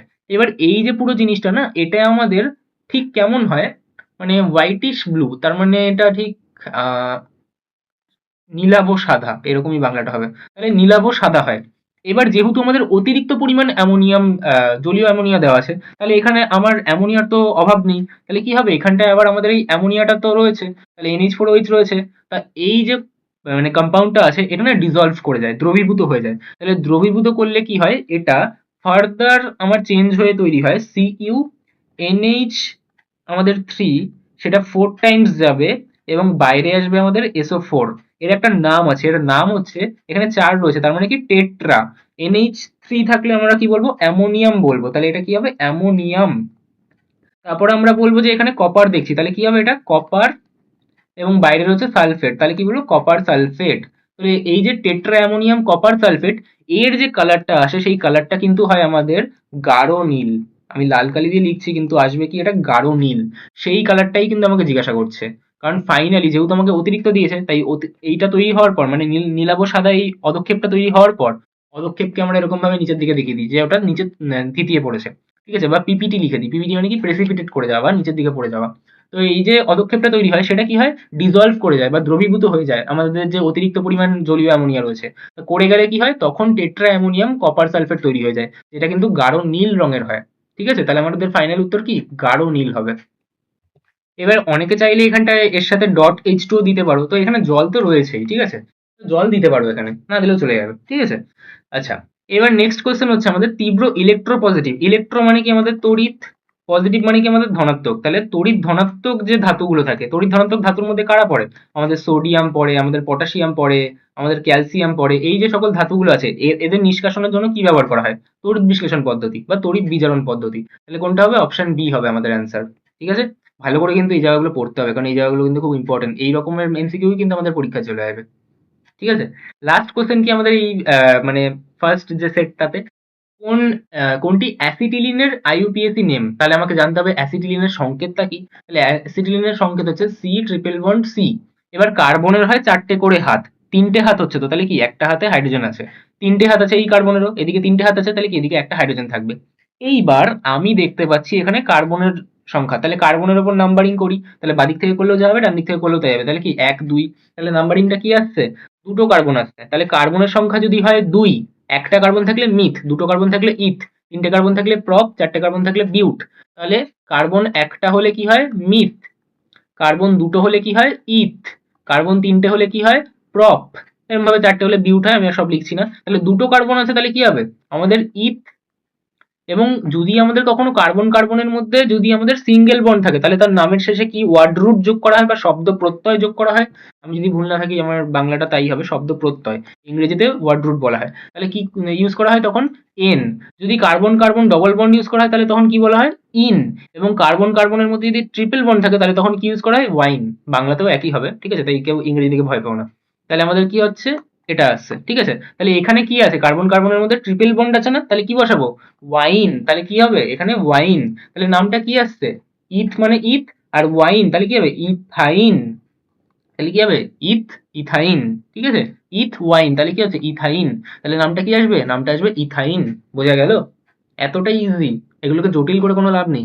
তাহলে আমাদের 1 নম্বরের এমসিকিউটা হয়ে গেল। এবার আমরা 2 নম্বর পার্টে যাব। ঠিক আছে, 2 নম্বর পার্টে আমাদের কি আছে, বায়ুমণ্ডলের কোন স্তরে মেরুজ্যোতি দেখা যায়। তা মেরুজ্যোতি কোন অংশে দেখা যায়, যদি কোন স্তর বলে তাহলে আমাদের থার্মোস্ফিয়ার। এবার থার্মোস্ফিয়ারের মধ্যেও না, থার্মোস্ফিয়ারের যে একটা অংশ থাকে যেটাকে আমরা বলি, সরি ওজোনোস্ফিয়ার লিখে ফেলছি, যেটা হচ্ছে আমাদের আয়োনোস্ফিয়ার। কি, আমাদের আয়োনোস্ফিয়ার। থার্মোস্ফিয়ারের নিচের প্রান্তে একটা অংশ থাকে, যেই অংশে কি হয়, আমাদের সমস্ত গ্যাসগুলো, যে বিভিন্ন মহাজাগতিক রশ্মি কসমিক এনার্জি তাদের প্রভাবে এসে আয়ন হিসেবে বিশ্লিষ্ট হয়ে থাকে, সেই অংশটুকুকে আমরা কি বলি? আয়নোস্ফিয়ার। ওই আয়নোস্ফিয়ারে অ্যাকচুয়ালি মেরুজ্যোতি দেখা যায়। তা আয়নোস্ফিয়ারটা কোথায় আছে? কোন স্তরের মধ্যে আছে? থার্মোস্ফিয়ার। আমাদের স্তর বলতে কোনগুলোকে বোঝানো হচ্ছে? যে ট্রোপোস্ফিয়ার, তারপর হচ্ছে আমাদের troposphere, stratosphere, mesosphere, thermosphere, exosphere. তাহলে ওই থার্মোস্ফিয়ারের অন্তর্গত আয়নোস্ফিয়ারের থেকে মেরুজ্যোতি দেখা যায়। তাহলে আমি কি লিখতে পারি? হয় থার্মোস্ফিয়ার লিখতে পারি বা আয়নোস্ফিয়ার লিখতে পারি, তাহলেও আই গেস নাম্বার দিয়ে দেবে। অথচ আমি সব থেকে ভালো কি লিখতে করতে পারি, যে আমি বলে দিলাম মেনশন করে যে থার্মোস্ফিয়ার স্তরের আয়নোস্ফিয়ার অংশে মেরুজ্যোতি দেখা যায়। ঠিক আছে? বায়ুমণ্ডলের কোন স্তর টেলিযোগাযোগ ব্যবস্থায় অপরিহার্য, বা বলতে পারে যে বেতার তরঙ্গ প্রতিফলিত হয় কোন জায়গার থেকে? বেতার তরঙ্গ প্রতিফলিত হয় কোন জায়গার থেকে? বেতার তরঙ্গ প্রতিফলিত, একই প্রশ্ন কিন্তু খুব ইম্পর্টেন্ট প্রশ্ন। তাহলে বেতার তরঙ্গ প্রতিফলিত হয় কোন জায়গা থেকে? একই উত্তর, অ্যান্সারটা কিন্তু একই, থার্মোস্ফিয়ারের আয়নোস্ফিয়ার থেকে। তাহলে এটাও কি হবে? এটার উত্তর হবে আমাদের থার্মোস্ফিয়ার। ঠিক আছে? আচ্ছা, এরপরের প্রশ্ন কি? এরপরের প্রশ্ন তো বাচ্চাদের প্রশ্ন। কি? পুনর্নবীকরণযোগ্য শক্তি, দুটো শক্তি উৎসের নাম লেখো। পুনর্নবীকরণ বাংলা বুঝলেও হয়। পুনর্নবীকরণ মানে আমি আবার নতুন করে তৈরি করতে পারবো। কি তারা? কয়লা? না, কয়লা একবার শেষ হয়ে গেলে সব গেল, টাটা বাই বাই। আমাদের পেট্রোল? না, পেট্রোল যদি শেষ হয়ে যায় তাহলে গেল, আর তারপর কেউ পেতে পারবে না। যারা শেষ করে ফেলবে তাদের জেনারেশনটাই শেষ, তারপরে আর কেউ পাবে না, কারণ তারপর আবার নতুন করে তৈরি হতে গেলে আবার কোটি কোটি বছর লেগে যাবে। কিন্তু কাকে আমি বারবার পাবো? আমি সৌরশক্তিকে পেতে পারি। আমি কাকে পেতে পারি? আমি জোয়ার ভাটা শক্তিকে পেতে পারি, আমি বায়ু শক্তিকে পেতে পারি। ঠিক আছে? আমার হাতে লেখা খুব বাজে আমি জানি, মুখের বলাটা তো বুঝতে পারছো। তোমরা কেউ লিখতে চাইলে লিখে নাও। বায়ু শক্তি পেতে পারি। আরো কি পেতে পারি? এরকম ভাবে যেগুলো যেগুলো ছিল, সৌরশক্তি, জোয়ার ভাটা শক্তি, বায়ু শক্তি। ঠিক আছে? এগুলো সব। আচ্ছা, আহ এরপর কি আছে? নিচের বিবৃতি সত্য না মিথ্যা লেখো। ঠিক আছে? যাহা বলিব সত্য বলিব না, ওটা করলে হবে না, মিথ্যা হলে মিথ্যাই বলতে হবে। বাস্তব গ্যাসের অণুগুলির সসীম আয়তন আছে। হ্যাঁ, নির্দিষ্ট আয়তন আছে তো। এটা আদর্শ গ্যাস থেকে বিচ্যুতির একটা কারণ। হ্যাঁ, এটাই কারণ। আমাদের আদর্শ গ্যাসের যে পস্টুলেটস গুলো ছিল, গ্যাসের গতীয় তত্ত্বের থেকে প্রশ্ন, এই প্রশ্নটা। তাহলে সেখানে আমাদের কি বলা হয় যে আমাদের সসীম আয়তন এবং আন্তরাণবিক আকর্ষণ বল, এই দুটো পয়েন্টের জন্যই কিন্তু আমাদের আদর্শ গ্যাসটা বিচ্যুতি হয় আমাদের রিয়েল গ্যাসের থেকে। ঠিক আছে? তাহলে এটা কিন্তু একটা সত্য বক্তব্য। ঠিক আছে? ওই পার্ট থেকে না তোমাদের এরকম ভাবে পস্টুলেট দেওয়ার মানে তথ্যগুলো লেখো, এরকম ভাবে দেওয়ার চান্সেস খুব কম আছে, বরং এরকম ভাবেই প্রশ্ন আসবে, যেটা সত্য না মিথ্যা, বা ওখানে একটা পয়েন্ট লেখো যার জন্য বিচ্যুতিটা ঘটছে, এরকম প্রশ্নই আসার চান্সেস বেশি আছে, মানে শর্ট কোয়েশ্চেন আসার চান্সেস বেশি আছে ওই পার্টটা স্পেসিফিক্যালি, যে গ্যাসের গতীয় তত্ত্বর ওই যে অংশটা আছে। ঠিক আছে? আচ্ছা, নিচের প্রশ্নটা আমাদের একটা নিউমেরিক্যাল, এই টাইপগুলো কিন্তু খুব ইম্পর্টেন্ট, তাই মনে রাখো। কি? 11.2 লিটার কোনো আদর্শ গ্যাসের জন্য, 11.2 লিটার কোনো গ্যাস, তাহলে এটা কি দিয়েছে? এটা দিয়েছে গ্যাসের আয়তন। আমি অঙ্কগুলো খুব মাখন ভাবে করিয়েছি কি আমার ভিডিও লেকচারে, তাই কেউ যদি অঙ্ক না পেরে থাকো তাহলে কিন্তু সে সেটা গিয়ে দেখতে পারো। তাহলে 11.2 লিটার কি আমাদের ভি গ্যাস বা আয়তন। তাহলে গ্যাসের আয়তনের জন্য আমাদের এসটিভিতে এইটা পূরণ করতে বলেছে, PV is equal to dash R T. PV is equal to কি হয়? N R T. তাহলে এন এর মান বার করতে হবে। তাহলে আমি জানি যে এন এর মান কি হয় এসটিভিতে? V gas divided by 22.4। কখন আমরা 22.4 বসাই? যখন আমাদের লিটার দিয়েছে, আমার লিটারই দিয়েছে। এবার ভি গ্যাসের মান কত? 11.2। তাহলে আমি বসিয়ে দেবো যে 11.2, নিচে কত আছে? 22.4। তাহলে আমি যদি কাটাকাটি করতে যাই তাহলে কি আসবে? 2 দিয়ে 2 কেটে যাবে, 11 দিয়ে 2 কাটলে 22, তাহলে কত আসছে? 2। মানে কত আসছে? হাফ। হাফ মানে কত? 0.5। তাহলে আমার এখানটায় কি বসাবো? PV is equal to N R T. N এর মানটা কত? হাফ। তাহলে কত বসাতে পারবো? Half R T. অথবা PV is equal to half এর মান কত? 0.5। তাহলে কি? 0.5 আর টি। তাহলে হয় এটা উত্তর থাকবে, নয় এটা উত্তর লিখবো। ঠিক আছে? আচ্ছা, খুবই ইজি আমাদের অঙ্কগুলো। ঠিক করে একটু বুঝে পড়াশোনা করো, তাহলে ঠিক পারবে। এরপরে নেক্সট প্রশ্ন কি? আমাদের বয়েলের সূত্র অনুযায়ী পিভি বনাম ভি লেখচিত্র অঙ্কন করো। আবারও একই জিনিস, যে আমরা যদি একটু বুঝে পড়ি, আমাদের এগুলো কিছু মনে রাখার দরকার নেই কোনো। আমি বয়েলের সূত্র কি জানি? যে পি ভ্যারিজাস 1/v। তাহলে আমি যদি এখানে, আমি তো ভ্যারিজাস দিয়ে কোনো অঙ্ক করতে পারি না, তাহলে আমি কি করবো? তার জায়গায় সমান চিহ্ন আনবো। সমান চিহ্ন আনলে কি হবে? ওখানে একটা কনস্ট্যান্ট বসাতে হবে, সমানুপাতিক ধ্রুবক, যেটাকে আমরা কে ধরি। তাহলে আমি যদি এখানে ভিটা ভাগে আছে ওদিকে পাঠিয়ে দিই, তাহলে কি হবে? PV is equal to constant. তাই তো? তার মানেটা কি? এর মানেটা বুঝতে হবে যে পি আর ভি যদি আমি কখনো গুণ করি, তার মানটা সবসময় কনস্ট্যান্ট বা ধ্রুবক আসবে, মানে সবসময়ই এক আসবে। বোঝা গেল? এটা হচ্ছে এর অ্যাকচুয়াল আক্ষরিক অর্থ। এই জন্যই আমি বলতে পারি যে P one V one is equal to P two V two, যেটা আমরা ফর্মুলা ইউজ করি অঙ্ক বার করার জন্য। মানে পি ওয়ান ভি ওয়ান মানে যে কোনো প্রেশারের সাথে যদি তার আয়তনটা আমি গুণ করি, আমি যখন প্রেশার বদলে দেবো তখন তার আয়তনটাকে গুণ করলেও একই দাঁড়াবে। বোঝা গেল? তাহলে আজ যখন আমি, আমি নিচে লিখছি, যখন আমি আয়তনটার গ্রাফ বার করছি যে পিভি বনাম ভি, তাহলে ভি আমার বদলে যাক, মুছড়ে যাক, কমে যাক, বেড়ে যাক, পিভির মান তো সবসময় একই থাকবে, তাহলে পিভির গ্রাফ কি বদলাবে? না, পিভির গ্রাফ পুরো এক্স অক্ষের সমান্তরাল থাকবে, তাহলে এটা কি হবে? এক্স অক্ষের সমান্তরাল। ঠিক আছে? আমার যদি গ্রাফটা এরকম দিত যে এদিকে পিভি রয়েছে, এদিকে পি রয়েছে, তাহলেও কি হবে? তাহলেও বদলাবে না, মানে পিভি যাই হয়ে যাক না কেন, পিভি বদলাবেই না। তাহলে কি হবে? এটাও কি হবে? এক্স অক্ষের সমান্তরাল। এক্স অক্ষ বলা উচিত না, এখানে ভি অক্ষ বলেছে, তাহলে কি ভি অক্ষের সমান্তরাল, এখানে কি বলবো? পি অক্ষের সমান্তরাল। ঠিক আছে? আচ্ছা, আর কি গ্রাফ দিতে পারে? আমাকে বলতে পারে যে পি আর 1/v এর মধ্যে গ্রাফ কি? আমাকে বলতে পারে যে পি আর ভি এর মধ্যে গ্রাফ কি? উল্টে দিলেও কোনো যায় আসবে না, উল্টে দিলেও একই উত্তর হবে। তা আমি কি জানি? আমি জানি যে বয়েলের সূত্র অনুযায়ী পি ভ্যারিজ অ্যাজ 1/v, তাই তো? তাহলে যখন এরকম ভ্যারিজেস থাকে কারোর মধ্যে, পি আর 1/v দিয়েছে গ্রাফ, আর তাদের মধ্যেই ভ্যারিজেস আছে, তাহলে ভ্যারিজেস থাকলে কি হয়? গ্রাফটা এরকম ভাবে হয়, মূল বিন্দুগামী সরলরেখা। ঠিক আছে? এইবার এদের মধ্যে তো ব্যস্তানুপাতিক সম্পর্ক আছে, তখন আমাদেরকে যদি তাদের মধ্যে দেয়, মানে এই যে পি দিয়েছে আর ভি দিয়েছে, ভি তো ভাগে আছে কিন্তু এখানে শুধু ভি দিয়েছে, তাহলে তখন কি হয়? তখন এরকম হয় গ্রাফটা। বোঝা গেল? তাহলে এগুলো কিন্তু আমাদের গ্রাফ, এই কয়েকটা গ্রাফই আমাদের আসতে পারে। ঠিক আছে? তাহলে মানে বয়েলের সূত্র থেকে, তাহলে বয়েলের সূত্র থেকে এই তিনটে টাইপ করতে হবে, তাহলে কি গ্রাফ আমি এর মধ্যেই পাবো যদি পরীক্ষায় বয়েলের সূত্র থেকে গ্রাফ আসে।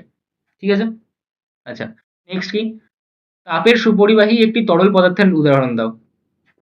আমরা সবসময় এই তরলটাকে ইউজ করেছি কোনো না কোনো ভাবে। কিভাবে?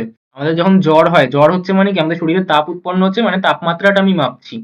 তাপ কি, তাপমাত্রা কি, এগুলো আমি আমার তাপের ভিডিওতে ভালো করে এক্সপ্লেন করেছি। তাহলে তাপমাত্রা মানে তাপের পরিমাণটা মাপছি, কি দিয়ে মাপি? থার্মোমিটারের মধ্যে কি থাকে? পারদ থাকে, যেটা একটা তরল ধাতু।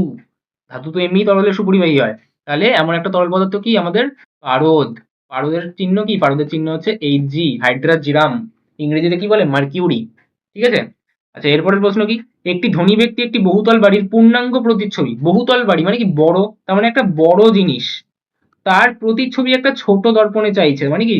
বড় জিনিসটা ছোট দর্পণে চাইছি, তাহলে এটা কি ধরনের দর্পণ ব্যবহার করতে হবে? তাহলে তাহলে যখনই এরকম বড় জিনিস আমার ছোটর মধ্যে চাই, তাহলে সেটা কি হয়? তখন সেটা হয় তাহলে উত্তল দর্পণ। তাহলে উত্তরটা কি হবে? তাহলে উত্তরটা হবে আমাদের উত্তল দর্পণ। এই টাইপের প্রশ্ন কিন্তু সব একই, যে লজিক গুলো বলছি সেগুলো কিন্তু মাথায় রাখতে হবে, যে যখনই আমি বড় জিনিসটাকে আমি এরকম ভাবে ছোট জায়গার মধ্যে ধরাতে চাইছি, তখন কোন দর্পণ ব্যবহার করব? তখন আমি উত্তল দর্পণ ব্যবহার করব। বুঝা গেল? আচ্ছা, এরপরের প্রশ্ন কি? এরপরের প্রশ্ন হচ্ছে অবতল দর্পণের প্রধান অক্ষের সমান্তরাল আলোক রশ্মির কিরূপ প্রতিফলন হয়? কিরূপ হয়? ফোকাস দিয়ে বেরিয়ে যায়, মানে কিভাবে? যা, জায়গাই তো নেই। তাহলে আমি এখানে ছোট্ট করে দেখিয়ে দিই। কি? এটা যদি একটা অবতল দর্পণ হয়, অবতল দর্পণ কি হয়? অবতল দর্পণের ইংরেজি হচ্ছে কনকেভ। কেভ আছে, কেভ মানে কি? গুহা, যার গুহার মধ্যে আলো ঢোকে। তাহলে কি এই যে এই ভিতরের অংশটা গুহা, তার মধ্যে আলো যখন ঢুকবে তখন তাকে কি বলবো? কনকেভ বা অবতল অংশ। এবার একটা আয়নার মানে একটা অবতল দর্পণের কটা অংশ হয়? আমাদের এই অংশটা হয় তার পোল বা মেরু, এই অংশটা হয় তার ফোকাস, আর এই অংশটা হয় তার সেন্টার অফ কার্ভেচার। ঠিক আছে? বক্রতা কেন্দ্র। তাহলে যখনই প্রধান অক্ষের সমান্তরাল একটা আলোক রশ্মি আসে, তখন কি হয়? সে কিন্তু ফোকাস দিয়ে বেরিয়ে যায়। যতগুলোই আসুক না কেন, যত দূরে সেটা যদি উপাক্ষীয় আলোক রশ্মি হয়, তাহলে কিন্তু সে ফোকাস দিয়ে বেরিয়ে যাবে। উল্টোটাও সেম, যদি কখনো ফোকাস দিয়ে আসে তাহলে কিন্তু সে সমান্তরাল হয়ে বেরিয়ে যাবে। তাহলে এখানে প্রথম কেসটা জিজ্ঞাসা করেছিল যে অবতল দর্পণের প্রধান অক্ষের সমান্তরাল আলোক রশ্মি কিরূপ প্রতিফলন হয়? বলবো যে ফোকাস, মানে ফোকাস লিখবো, ফোকাস দিয়ে নির্গত হবে বা ফোকাস দিয়ে প্রতিফলিত হবে। ঠিক আছে? তাই কিন্তু আমাকে উত্তর লিখতে হবে। উল্টোটা যদি জিজ্ঞাসা করতো যে অবতল দর্পণের ফোকাস দিয়ে আলোক রশ্মি আসলে কিরূপ প্রতিফলন হয়, তাহলে বলতাম যে প্রধান অক্ষের সমান্তরাল হয়ে বেরিয়ে যাবে। ঠিক আছে? আচ্ছা, আর একটা কি জিজ্ঞাসা করতে পারে যে আমাদের বক্রতা কেন্দ্র বরাবর যদি আসে তাহলে কি হবে? বক্রতা কেন্দ্রতেই ফিরে যাবে। এই তিনটে কেস হয়, তিনটেই প্রশ্ন হতে পারে এখান থেকে, অবতল দর্পণ থেকে। কি? আমাদের সমান্তরাল আসলে কি হবে? ফোকাস দিয়ে বেরিয়ে যাবে। ফোকাস আসলে কি হবে? সমান্তরাল হয়ে বেরিয়ে যাবে। আর বক্রতা কেন্দ্রে আসলে কি হবে? বক্রতা কেন্দ্রেই ফিরে যাবে। বোঝা গেল? এই তিনটেই প্রশ্ন হতে পারে। আমি বলেই দিচ্ছি যে অন্যান্য কি কি প্রশ্ন হতে পারে এর ভিত্তিতে। তারপরের প্রশ্ন কি আছে? তারপরের প্রশ্ন হচ্ছে সাদা আলোর বিশুদ্ধ বর্ণালীর প্রান্তিক বর্ণ দুটি কি? প্রান্তিক মানে কি? প্রান্তিক মানে হচ্ছে শেষের দিকে, মানে শুরু বা শেষের দিকে। বাউন্ডারি। তাহলে বাউন্ডারি কে কে হয়? আমাদের সাদা আলো ভাঙলে কি তৈরি হয়? সাদা আলো ভাঙলে আমাদের তৈরি হয় বেনিয়া সহকলা। নামেই কি বুঝছি? বে, নি, আ, স, ও, ক, লা। তাহলে আমাদের শুরু কাকে দিয়ে হচ্ছে? আমাদের এই যে লাল আর বেগুনি দিয়ে। তাহলে বেগুনি আর লাল কি? আমাদের প্রান্তিক বর্ণ। প্রান্তিক মানে কি? আমাদের দুটো বাউন্ডারি, তাহলে এদিককার বাউন্ডারি কি? আমাদের বেগুনি, আর এদিককার বাউন্ডারি কি? আমাদের লাল। তাহলে লাল আর বেগুনি কি? আমাদের প্রান্তিক বর্ণ। তাহলে প্রান্তিক বর্ণ দুটি কি কি? একটা হচ্ছে আমাদের বেগুনি আর একটা হচ্ছে আমাদের লাল। বোঝা গেল? আমি কিন্তু সব বুঝিয়ে দিচ্ছি প্রপারলি, যাতে তোমাদের কিন্তু সেই জিনিসগুলো মনে থাকে, আর একই টাইপের কোয়েশ্চেন যদি আমাদের ফাইনাল এক্সামে আসে তাহলে কিন্তু আমরা সেগুলোকে ক্র্যাক করতে পারি সহজে। ঠিক আছে? ক্র্যাক করতে গিয়ে নিজেরা ব্রেক হয়ে যাও না। তারপরের প্রশ্ন কি? আর্থিং তার সর্বদা ভূসংলগ্ন থাকে কারণ পৃথিবীর বিভব, আমাদের পৃথিবীর বিভব সবসময় 0 ডিগ্রি কনসিডার করি আমরা, তাহলে কি ধরবো আমাদের? 0 ভোল্ট ধরবো। বিভবের একক কি? ভোল্ট। তাহলে আমরা কি বলবো? 0 ভি বা 0 ভোল্ট। ঠিক আছে? আচ্ছা, অথবা 3 পিন প্লাগের মোটা পিনটি কি পিন? আর্থ পিন। ঠিক আছে, এগুলো তো মনে রাখার জিনিস। নেক্সট প্রশ্ন কি? ফ্লেমিং এর বামহস্ত নিয়মে চৌম্বক ক্ষেত্র ও তড়িৎ ক্ষেত্রের মধ্যে কত ডিগ্রি কোণ থাকে? সবসময় 90 ডিগ্রি কোণ থাকবে। ঠিক আছে, আমাদের ওই নিয়মটাই কি, যে আমরা পরস্পর বৃদ্ধাঙ্গুষ্ঠ তর্জনী মধ্যমাকে কি 90 ডিগ্রি বা সমকোণে রাখলাম। সমকোণ মানে কি 90 ডিগ্রি, তাহলে কি হবে? 90 ডিগ্রি কোণ। তেজস্ক্রিয় রশ্মি তেজস্ক্রিয় মৌলের পরমাণুর কোন অংশ থেকে নির্গত হয়? কোন অংশ থেকে? আমাদের নিউক্লিয়াস অংশ থেকে নির্গত হয়। ওই জন্যই চ্যাপ্টারের নামই কি? চ্যাপ্টারের নামই হচ্ছে আমাদের সরি, পরমাণু নিউক্লিয়াস চ্যাপ্টারের নাম, পরমাণু নিউক্লিয়াস। ঠিক আছে? অনেকের মনে করতে পারে যে এদিকে পড়াচ্ছে ওদিকে দাদা চ্যাপ্টারের নামই জানে না। মানে অ্যাকচুয়ালি আমি আমার বেশিরভাগ পড়াগুলো ইংলিশে করেছিলাম, তো তাই জন্য চ্যাপ্টারের নাম কোনটা ছিল, রেডিও অ্যাক্টিভিটি ছিল না নিউক্লিয়াস ছিল, সেটা মাথায় আসছিল না। যাই হোক, পরমাণু নিউক্লিয়াস চ্যাপ্টারের নাম, তো নিউক্লিয়াস। আচ্ছা, তারপর কি আছে? অ্যানোড মাঠে উপস্থিত দুটি দামি ধাতুর নাম লেখো। কি কি থাকে দামি ধাতু? এমনি যদি কেউ নাও মনে থাকে, কখনো প্রশ্ন ছেড়ে দেবে না, ছোট প্রশ্ন না পারার থেকে লিখেই দেবে। তাহলে এমনিও কি হতে পারে আমাদের? আমাদের হতে পারে সোনা, আমাদের হতে পারে প্ল্যাটিনাম, ঠিক আছে, আমাদের হতে পারে তামা। ঠিক আছে, এগুলো হচ্ছে আমাদের কি অ্যানোড মাঠে উপস্থিত দামি ধাতু। তারপর আমাদেরকে হচ্ছে কি জিজ্ঞাসা করেছে? তারপর আমাদের কাছে জিজ্ঞাসা করেছে যে কোনো বস্তুতে সোনার প্রলেপ দিতে তড়িৎ বিশ্লেষ্য হিসেবে কি নেব আমরা? তাহলে তড়িৎ বিশ্লেষ্য হিসেবে কি নেব? এই যে টাইপের কোশ্চেনটা, এই টাইপ থেকে কোশ্চেন এবার 100% আসবেই আসবে। 100% গ্যারেন্টি দিচ্ছি যে এই কোশ্চেন আসবেই আসবে। মাধ্যমিক 2026-এ বা যে কোনো সালের মাধ্যমিকে 1 নাম্বার, 2 নাম্বার বা 3 নাম্বারের এই টাইপের প্রশ্ন আসবেই। আর তার জন্য আমি যদি এই ছকটা মুখস্থ করে নিই, আমার 100% আমি প্রশ্ন এখান দিয়ে পারবোই পারবো, পুরো কমন। ঠিক আছে? আমি কি করব আমি বলে দিচ্ছি। আমি এই প্রশ্নগুলো যখন সলভ করব, আমার মাথায় 3টে প্রশ্ন আনতে হবে। কি কি প্রশ্ন? আমি প্রথমে ভাববো যে কার ওপর প্রয়োগ দিচ্ছি, আমি কি বলবো কার প্রলেপ দিচ্ছি, আর কোন তড়িৎ বিশ্লেষ্য নেব, ওটা আমি ছক থেকে বার করব। কিছুই বুঝলাম না, কারণ আমি সারা বছর পড়িনি। আমি কি করি? আমি একটা ধাতুকে বাঁচানোর চেষ্টা করি, যেরকম লোহাকে আমি বাঁচাতে চাইছি, তাই কি করি? লোহার উপর জিঙ্কের প্রলেপ দিয়ে দিই। তাহলে কার ওপর কার প্রলেপ দিলাম? লোহার উপর জিঙ্কের প্রলেপ। তাহলে কার ওপর প্রলেপ দেবো? জিঙ্কের ওপর। কার প্রলেপ দেবো? জিঙ্কের প্রলেপ। আর তড়িৎ বিশ্লেষণটা আমি এই ছক থেকে বলবো। যদি তিনটেই জিজ্ঞাসা করে তাহলে 3 নাম্বার আসতে পারে, যদি দুটো জিজ্ঞাসা করে 2 নাম্বার আসতে পারে, যদি এমসিকিউতে দেয় 1 নাম্বার আসতে পারে। আমার কিন্তু এই পার্টটা থেকে, এই একটা ছক থেকে আমার কিন্তু 3 নাম্বার, 2 নাম্বার, 3 নাম্বার পাক্কা প্রত্যেকটা বছরের মাধ্যমিকে, শুধু এই বছরের বলে না। ঠিক আছে? তাহলে আমি এবার করি, সলভ করি, এত উত্তেজিত হয়ে লাভ নেই। তাহলে কি বলছে? কোন বস্তুতে সোনার প্রলেপ দিতে তড়িৎ বিশ্লেষ্য হিসেবে কি নেব? তাহলে সোনার প্রলেপ দেবো, তো আমি এই ছকটাই খুঁজি, সোনা, এই যে সোনা। তাহলে সোনার প্রলেপ দিলে কোন তড়িৎ বিশ্লেষ্য নিতে হয়? পটাশিয়াম অরোসায়ানাইড। তাহলে আমি তড়িৎ বিশ্লেষ্য কি নেবো? পটাশিয়াম অরোসায়ানাইড, মানে KAuCN2 এর জলীয় দ্রবণ। তাহলে আমাকে এটা লিখতে হবে, তড়িৎ বিশ্লেষ্য জিজ্ঞাসা করেছিল। এবার আমি কমপ্লিট অ্যান্সার চাইছি, যে আমার যখন 3 নাম্বারের প্রশ্ন দেবে তখন কি করব। আমি বলে দিলাম অলরেডি যে কার ওপর প্রলেপ দেব, কার প্রলেপ দেব, আর তড়িৎ বিশ্লেষ্য, এই তিনটে কিন্তু আমাকে দেখতে হবে। তাহলে এবার ব্যাপারটা হচ্ছে যে আমি কাকে ক্যাথোডে রাখবো, কাকে অ্যানোডে রাখবো, আর কাকে তড়িৎ বিশ্লেষ্য কনসিডার করব। ঠিক আছে? আমি এখানে লেখাই আছে কি, ক্যাথোড মানে কি, যে ধাতুর বস্তুর ওপর প্রলেপ দিতে হবে। তার মানে এই যে কার ওপর প্রলেপ দেবো তাকে কোথায় রাখবো? তাকে রাখবো আমি ক্যাথোডে। কার প্রলেপ দেবো মানে কার প্রলেপটা দিতে চাই, তাহলে তাকে রাখবো আমি অ্যানোডে। ঠিক আছে? তাহলে অ্যানোডে কি করবো, যে যার প্রলেপ দিচ্ছি। আর ক্যাথোড কাকে রাখবো?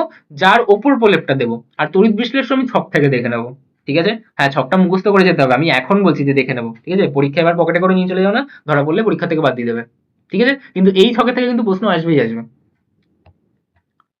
আচ্ছা, তাহলে আমাকে এবার এই যে প্রশ্নটা করছে, আমি এই প্রশ্নটা এখানে তো আমাকে একটা জিনিস জিজ্ঞাসা করছে, আমি তিনটে জিনিস জিজ্ঞাসা করছি। পিতলের চামচের ওপর সিলভারের তড়িৎ লেপনে অ্যানোডটা কি? তোকে একটা জিনিস জিজ্ঞাসা করছে, আমি তিনটে জিনিসই বলবো। আমি বলতে চাইছি যে এই প্রশ্নে পিতলের চামচের উপর সিলভারের প্রলেপ দিচ্ছি, তাহলে কার ওপর প্রলেপ দেবো? সিলভারের, সরি, পিতলের চামচের ওপর, তাহলে পিতলের ওপর প্রলেপ দিচ্ছি। ঠিক আছে? কার প্রলেপ দেবো? পিতলের ওপর সিলভারের প্রলেপ, তাহলে কার প্রলেপ দেবো? সিলভারের প্রলেপ। সিলভার মানে কি? আমাদের রূপা। দেখা গেল কেউ এটাই যে বুঝতে পারলো না। ঠিক আছে? তাহলে এবার কার ওপর প্রলেপ দেবো সেটাকে আমি কোথায় রাখি? কার ওপর প্রলেপ দেবো তাকে আমি রাখি ক্যাথোডে। তাহলে আমি ক্যাথোডে কাকে রাখবো? ক্যাথোডে তাহলে রাখবো ওই পিতলের চামচকে। তাহলে আমি এখানে কি রাখবো? ক্যাথোডে রাখবো পিতলের চামচ। অ্যানোডে তাহলে কাকে রাখবো? অ্যানোডে তাহলে রাখবো রূপা বা সিলভার দণ্ড বা সিলভার পাত, যাই হোক, বা সিলভার লিখে দেবো শুধু। ঠিক আছে? আর তড়িৎ বিশ্লেষ্য তাহলে কি নেবো? আমি দেখবো যে সিলভারের জন্য কি আছে, তাহলে সিলভার মানে কি আমার রূপা, তাহলে রূপার জন্য তড়িৎ বিশ্লেষ্য কি নেবো? পটাশিয়াম আর্জেন্টো সায়ানাইড, তাহলে কে এজি সিএন হোল্ট ওয়াইজ, তাহলে আমি তড়িৎ বিশ্লেষ্য তখন কি নেবো? তড়িৎ বিশ্লেষ্য নেবো কে এজি সিএন হোল্ট ওয়াইজ এর জলীয় দ্রবণ। তাহলে এই প্রশ্নটাই আমাকে শুধু অ্যানোড বলেছে, তাহলে অ্যানোড কাকে নেবো? অ্যানোড নেবো আমি সিলভারকে, তাহলে কি আমি সিলভার নেবো অ্যানোড। ঠিক আছে? আর যদি তিনটে জিজ্ঞাসা করতো 3 নাম্বার আসতে পারতো, তাহলে কি আমি এই তিনটেই বলে দিলাম যে কি করে আসতে পারে। ঠিক আছে? আচ্ছা, ম্যাগনেসিয়াম অক্সাইড অণুর লুইস ডট গঠন চিহ্নিত করো। এখানে একটা জিনিস আমার খুব অপছন্দ, যে লুইস ডট গঠনটা কিন্তু আমি শুধুমাত্র সমযোজী বন্ধনের জন্যই বলা উচিত, আর আয়নীয়দের জন্য কি বলা উচিত? আমাদের কোসেল বলা উচিত, কিন্তু এখানে এরকম বলেছে তো কিছু তো আমার তো করা নেই। ঠিক আছে? যাই হোক, আমি বলে দিচ্ছি। তা আমাদের এখানে কি তৈরি করছে? আমাদের ম্যাগনেসিয়াম অক্সাইড বলেছে, তাহলে ম্যাগনেসিয়াম অক্সাইড কি হয়? এমজিও। কেন এমজিওই আসে? কারণ এবার আমি ওই ডায়াগ্রামটা অঙ্কন করছি, তাহলে এমজি আর ও, ম্যাগনেসিয়ামের পরমাণু ক্রমাঙ্ক কত হয়? 12, আর অক্সিজেনের 8। মনে রাখতে হবে, কেউ যদি না জেনে থাকো, 1 থেকে 30 অব্দি মুখস্থ করে যেতে হবে। Hydrogen, helium, lithium, beryllium, boron, carbon, nitrogen, oxygen, fluorine, neon, sodium, magnesium, aluminium, silicon, phosphorus, sulphur, chlorine, argon, potassium, calcium, scandium, titanium, vanadium, chromium, manganese, iron, cobalt, nickel, copper, zinc. এই অবধি আমাদেরকে মনে রাখতে হবে, 30 অব্দি। তাহলে ম্যাগনেসিয়াম হচ্ছে আমাদের 12, অক্সিজেন হচ্ছে আমাদের 2। ইলেকট্রন বিন্যাস তাহলে কি করে হবে? তাহলে আমি যদি এর ইলেকট্রন বিন্যাস করতে চাই, তাহলে ইলেকট্রন বিন্যাস কেমন হবে? হবে আমাদের প্রথমে 2 রাখা যায়, তারপর আমরা 8 রাখতে পারি, তাহলে পড়ে রয়েছে কত? 12, তো 2 আর 8 10, তাহলে আরো 2 পড়ে রইলো। প্রথম কক্ষকে আমরা কে কক্ষ বলি, দ্বিতীয় কক্ষকে আমরা এল কক্ষ বলি, তারপরের কক্ষকে আমরা এম কক্ষ বলি। সেম জিনিস যদি আমি এর জন্য করি, তাহলে কি হবে? 2,6। প্রথম কক্ষে আমরা দুই ঘরই রাখতে পারি, তাহলে কি কত হবে? কে কক্ষে 2 আর এল কক্ষে 8 করতে হবে, তাহলে 2 আর 6 আমাদের কত হলো? 8। ঠিক আছে? দ্বিতীয় কক্ষ থেকে আমি শুরু করে কি 8 অব্দি রাখতে পারবো। এই নিয়মটা ভ্যালিড কত অবধি? আমাদের মোটামুটি 20 অবধি ভ্যালিড, তারপরে হবে না, তারপর আমাদের 1s 2s মেথডে যেতে হয়, যেটা আমরা কোয়ান্টাম নাম্বার দিয়ে ক্লাস 11-এ শিখি। যাই হোক, তাহলে এবার আমি একটা সূত্র শিখেছিলাম, আমাদের অষ্টক সূত্র। অষ্টক সূত্র আমাদের কি বলে? যে প্রত্যেকে আমাদের নোবেল গ্যাসেদের মতো হতে চায়। নোবেল গ্যাসেদের মতো হতে চাইলে কি করতে হয়? শেষ কক্ষে 8টা করে ইলেকট্রন রাখতে হয়, অথবা হাইড্রোজেনের কাছাকাছি যারা আছে তারা 2টো করে ইলেকট্রন রাখতে চায়। তাহলে এখানে আমি কি করলে এখানে লাস্ট কক্ষে 8টা ইলেকট্রন আসবে? এখানে আমি দেখতে পাচ্ছি যে এই যে দুটো ইলেকট্রন, এই দুটো ইলেকট্রনই আমার পথের কাটা। তাহলে আমি যদি এই দুটো ইলেকট্রন এখান দিয়ে বাদ দিয়ে দিই, তাহলে কি হবে? তাহলে আমাদের 2,8 হয়ে যাবে, তাহলেই আমার মিটে গেল। আর 2,8 মানে কি? 10, তার মানে সেটা কার মতো হয়ে গেল? তাহলে সেটা নিয়নের মতো হয়ে গেল, তার মানে তখন ম্যাগনেসিয়াম সুস্থিত হয়ে গেল। এবার দুটো ইলেকট্রন যদি বেরিয়ে যায়, তাহলে কি হবে? প্লাস আসবে, তাহলে কি হবে? +2। এবং এই যে দুটো ইলেকট্রন বেরিয়ে গেল, ওটা কার কাছে যাবে? ওটা তখন চলে যাবে অক্সিজেনের কাছে। কেন? কারণ অক্সিজেনের রয়েছে 2,6, আর দুটো ইলেকট্রন পেয়ে গেলেই কত হয়ে যাবে? তাহলে 2,8 হয়ে যাবে। তাহলে এও কার মতো হয়ে গেল? এও কিন্তু নিয়নের মতো হয়ে গেল। তাহলে আমাদের ম্যাগনেসিয়ামও খুশি হয়ে গেল, অক্সিজেনও খুশি হয়ে গেল। এবার অক্সিজেনের কাছে দুটো ইলেকট্রন চলে যাচ্ছে, বেশি হয়ে যাচ্ছে, তাহলে কি হবে? -2। ইলেকট্রন গ্রহণ হলে হয় মাইনাস, আমি নিস্তড়িতদের জন্য বলছি, আর ইলেকট্রন আমার বেরিয়ে গেলে কি হয়? প্লাস। এইবার তাহলে আমি দেখতে পাচ্ছি যে আমার এই প্লাসে মাইনাসে আছে, তাহলে প্লাস মাইনাস। ঠিক আছে? তাহলে এদের মধ্যে বিয়ে করিয়ে দেবো। সেই বিয়ের নাম কি? প্লাস মাইনাসের মধ্যে যে বিয়ে হয়, সেই বিয়ের নাম হচ্ছে স্থির তাড়িতিক আকর্ষণ বল। কি বললাম? স্থির তাড়িতিক আকর্ষণ বল। স্থির তাড়িতিক আকর্ষণ বল। এই স্থির তাড়িতিক আকর্ষণ বল দ্বারা তাহলে যুক্ত হলে কি হবে? এমজি ও। কেন এমজিও হলো? কারণ যখন আমাদের এরকম ভাবে যুক্ত হয় না, Mg+2 ও -2, তখন কি হয়? এমজি এই অক্সিজেনেরটা এ পায়, আর ম্যাগনেসিয়ামেরটা এ পায়, যেটাকে ক্রিস ক্রস মেথড বলা হয়, উদরপিণ্ডি বুদর ঘাড়ে। কি করে? এটা দিয়ে বোঝা যাবে না, আমি অ্যালুমিনিয়ামেরটা দিয়ে বোঝাচ্ছি। অ্যালুমিনিয়াম ভাবে +3-তে, অক্সিজেন ভাঙে -2-তে। তাহলে এরা যখন যুক্ত হবে তখন কি হবে? অক্সিজেনেরটা পায় অ্যালুমিনিয়াম, আর অ্যালুমিনিয়ামেরটা চলে যায় অক্সিজেনের কাছে, তাই কি তৈরি হয়? Al2O3। এবার যখন ম্যাগনেসিয়ামেরও 2, ওটা অক্সিজেনের কাছে গেল, অক্সিজেনের 2 ম্যাগনেসিয়ামের কাছে গেল, 2 আর 2 তো কাটাকাটি হয়ে গেল, তাহলে তৈরি হলো কি? এমজিও। এটা লিখতে হবে না, এটা রাফে বোঝাচ্ছি। তাহলে এইটা করে দিতে হবে, এটাই হচ্ছে আমাদের কোসেল স্ট্রাকচার। লুইস ডট স্ট্রাকচার বলে না এটাকে আদৌ। তো এটা করে দিলেই কি আমার নাম্বারটা পেয়ে যাবো আমি। ঠিক আছে? এটাই হওয়ার কথা। এবার যদি ওরকম গোল্লা গোল্লা করে আঁকতে হয়, যেরকম বইতে করা আছে, করে দিতে পারো একই জিনিস। যেটা এখানে বুঝিয়ে দিয়েছি এরকম ভাবে, ওটাকেই বইতে ওরকম গোল গোল করে করা আছে। তো বইয়েরটাও দেখে নিতে পারো। যদি মনে হয় যে এটা করলে অনেক টিচার হয়তো নাম্বার দিল না, মানে সে যদি না বুঝতে পারে এটাকে, তাহলে বইয়েরটাও করতে পারো, কোনো ব্যাপার না। ওখানে আমি যেটা এখানে করে দিয়েছি 2 আর 2, ওটাকে ওখানে গোল গোল করে করে দেওয়া আছে। দুটো এরকম গোল করে দেবে, এখানে 6টা গোল করে দেবে, ব্যাস ওটুকুই। ঠিক আছে? এটা করলেই নাম্বার দিয়ে দেওয়ার কথা। আমাদের স্যাররা তো দিয়ে দেয়। তারপর কি হচ্ছে আমাদের? আহ বাম স্তম্ভের সঙ্গে ডান স্তম্ভের সামঞ্জস্য বিধান করো। ঠিক আছে? কত কঠিন ওয়ার্ড, মেলাও বললেই হয়ে যায়। একটি ক্ষারীয় মৃত্তিকা মৌল। ক্ষারীয় মৃত্তিকা মৌল কারা ছিল? বেটা, মাঙ্গে, কার্বস্কুটার, বাপরাজি। Group 2 element. তাহলে গ্রুপ 2 এলিমেন্ট কারা ছিল? বেটা, মাঙ্গে, কার, স্কুটার, বাপ, রাজি। ঠিক আছে? বা বেটা, মাঙ্গে, কন্যা, সুন্দর, বাপ, রোয়ে। ঠিক আছে? তাহলে বেটা, মাঙ্গে, কার, স্কুটার, বাপ, রাজি। তার মধ্যে কে আছে? আমি দেখতে পাচ্ছি যেখানে ম্যাগনেসিয়াম রয়েছে। তাহলে আমাদের এটা কি হবে? এখানে ম্যাগনেসিয়ামের কাছে ম্যাচ করে যাবে। তারপর হচ্ছে কাঁসা। কাঁসার মধ্যে কি থাকে? কাঁসার মধ্যে থাকে আমাদের তামা আর টিন। বিরল মৃত্তিকা মৌল। বিরল মৃত্তিকা মৌল হচ্ছে আমাদের এই সিই এবং দুটি গ্যাসের বিক্রিয়ায় উৎপন্ন কঠিন যৌগ। এটা আমাদের NH4Cl। কেন? আমাদের NH4Cl কি করে তৈরি হয়? NH4Cl কোথাও জায়গায় থাকে না। আচ্ছা, আমি উপরে দেখিয়ে দিচ্ছি। আমাদের যদি আমরা অ্যামোনিয়া গ্যাসকে নিই এবং সাথে যদি আমাদেরকে HCl কে আমি গ্যাসিয়াস ফর্মে নিই, তখন তৈরি হয় আমাদের NH4Cl, যেটা আমাদের কিন্তু সলিড স্টেটে থাকে। তার মানে দুটো গ্যাস পরস্পর মিশ্রিত হয়ে একটা সলিড তৈরি করলো, যেটা জিজ্ঞাসা করেছিল। ঠিক আছে? আচ্ছা, তারপর কি আছে আমাদের এখানে? কি কারণে N2 এর রাসায়নিক সক্রিয়তা কম? অনেকগুলি কারণ বলতে পারি। প্রথম কথা, এবার যেটা মেন আমরা এখন লিখবো, যেটা ক্লাস 10 এর জন্য ভ্যালিড, কি আমাদের শক্তিশালী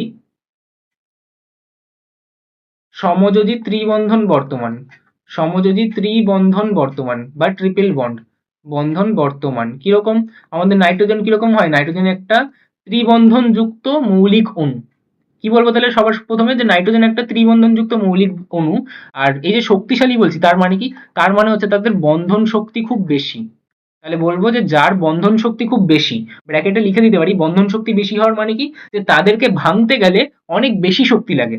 মানে নাইট্রোজেন, এই যে দুটো নাইট্রোজেন রয়েছে পরস্পর তিনটে হাত মিলিয়ে বা তিনটে বন্ধন গঠন করে, এদের বন্ধনটা এতই ভালো, এদের ভালোবাসা এতই ভালো যে এদেরকে যদি আলাদা করতে হয়, এদেরকে যদি ভাঙতে হয়, অনেক এনার্জি দিতে হবে। তার মানে কি? এরা খুব স্টেবল, সক্রিয়তা তাই কি কম। তাহলে আমি কি বলবো? যে নাইট্রোজেন অণুর দুটি নাইট্রোজেন পরমাণু পরস্পর শক্তিশালী সমযোজী ত্রিবন্ধন দ্বারা যুক্ত থাকে, ফলে এদের বন্ধন শক্তি খুব বেশি হয় এবং বিচ্ছিন্ন করতে খুবই বেশি পরিমাণ শক্তি লাগে, তাই কি এদের রাসায়নিক সক্রিয়তা খুবই কম। এছাড়াও কিছু কারণ থাকতে, মানে এই এনার্জিটাও আমি বলতে পারি যে বন্ধন শক্তি কতটা হয়। বন্ধন শক্তিটা অ্যাপ্রক্সিমেটলি আমাদের 946 কিলো জুল পার আমাদের মোল। এটা আই গেস মোল ছিল না কিলো মোল ছিল? মোল ছিল। তাহলে এত কি আমাদের প্রায় বন্ধন শক্তি। এটা লেখার দরকার নেই, এটা হায়ার ক্লাসে থাকে।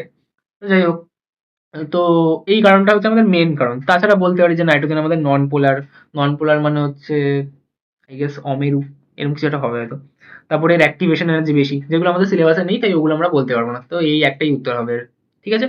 এরপর আমাকে বলছে 2-16 দার্শনিকের উল কি? দার্শনিকের উল বলতে কি বোঝায়? দার্শনিকের উল বলতে বোঝায় ZNO কে। কেন? আমি কারণটাও বলেছি। সবাই তো শুধু নামটাই বলে দেয় যে কাকে বলে, কারণটাও বলেছি। আমাদের যে ZNO বা জিঙ্ক অক্সাইড, এই জিঙ্ক অক্সাইডটা কি হয়? একে যদি আমি গরম করি না, ওকে দেখতে না উল বা সুতোর মতো মনে হয়। আবার এই যে উল বা সুতোর মতো মনে হয় ওকে গরম করলে, ওটা কি হয়? যখন আমি গরম করছি, গরম না করলে ঠান্ডা অবস্থায় থাকলে কি হয়? ও সাদা থাকে। এবার যেই গরম করি ওটা হলুদ হয়ে যায়। তা তখনকার দিনে যে বিজ্ঞানীরা ছিল বা দার্শনিকগণরা ছিল, তাদের কাছে না ওটা ম্যাজিক ম্যাজিক মনে হতো। তাই এটা একটা ইন্টারেস্টিং জিনিস ছিল, যেটাকে দার্শনিকরা একটা ম্যাজিক্যাল জিনিস মনে করতো, যে এরকম সাদা থেকে হলুদ হয়ে যাচ্ছে। তাই জন্য ওটাকে দার্শনিকের উল নাম দেওয়া হয়েছিল, কারণ যখন গরম করা হয় তখন ওটা উল বা সুতোর মতো দেখায়। আবার ওটা ঠিক এরকম দার্শনিকদের কাছে একটা, মানে অ্যামেজিং জিনিস ছিল যে সাদা থেকে এরকম হলুদ হয়ে যাচ্ছে কালারটা। তাই এটাকে কি বলা হয়? দার্শনিকের উল। তাহলে 2-16 উত্তরটা কি হবে আমাদের? দার্শনিকের উল। 2-16 দার্শনিকের উল কি আমাদের? Zinc oxide. দার্শনিকের উল। নেক্সট কোশ্চেন কি আমাদের? সরলতম কিটনে কতগুলো, সরি, ম্যাগনেটাইট কোন ধাতুর আকরিক? আমাদের লোহার আকরিক। মনে রাখতে হবে। এই প্রশ্নটাও মানে এই টাইপের প্রশ্নও কিন্তু আমাদের আসবেই আসবে। ধাতুবিদ্যা চ্যাপ্টারে আমাদের বইতে একটা ছক দেওয়া আছে, যেখানে কোন ধাতুর কোন আকরিক সেগুলো লেখা আছে, তার সংকেত দেওয়া আছে। ওই পার্ট থেকে কিন্তু একটা কোশ্চেন আসবেই, যে আর কি আমাদের এরকম নাম তুলে বলবে যে এটা কোন ধাতুর আকরিক, বা সংকেত জিজ্ঞাসা করলো যে বক্সাইটের সংকেত লেখো, বা বললো যে জিঙ্কের দুটি অক্সাইডের নাম লেখো। এরকম প্রশ্ন কিন্তু আসবেই, একে আসতে পারে, দুইতে আসতে পারে। ঠিক আছে? আচ্ছা, সরলতম কিটোনে কতগুলো কার্বন থাকবে? আচ্ছা, এবার আমি একটা জিনিস বলছি। এগুলো কিন্তু খুব কনসেপচুয়াল জিনিস, যেগুলো কিন্তু কনসেপচুয়ালি বোঝা উচিত, কারণ নাহলে কিন্তু কেউ 11-12 গিয়ে সায়েন্স পড়তে পারবে না। কারণ এখন জৈব রসায়ন একদম ছোট্ট একটা পার্ট, 11-এ গিয়ে কিন্তু জৈব রসায়ন বিশাল বড় পার্ট হবে, 12-এ গিয়ে কিন্তু আরো বড় পার্ট হবে। আর 11-এর অর্গানিক কেমিস্ট্রি বা জৈব রসায়ন যে করতে পারবে না, সে কিন্তু 12-এ গিয়ে খুব স্ট্রাগল করবে, কারণ 11-এরটাই কিন্তু তাদের বেস গঠন করবে।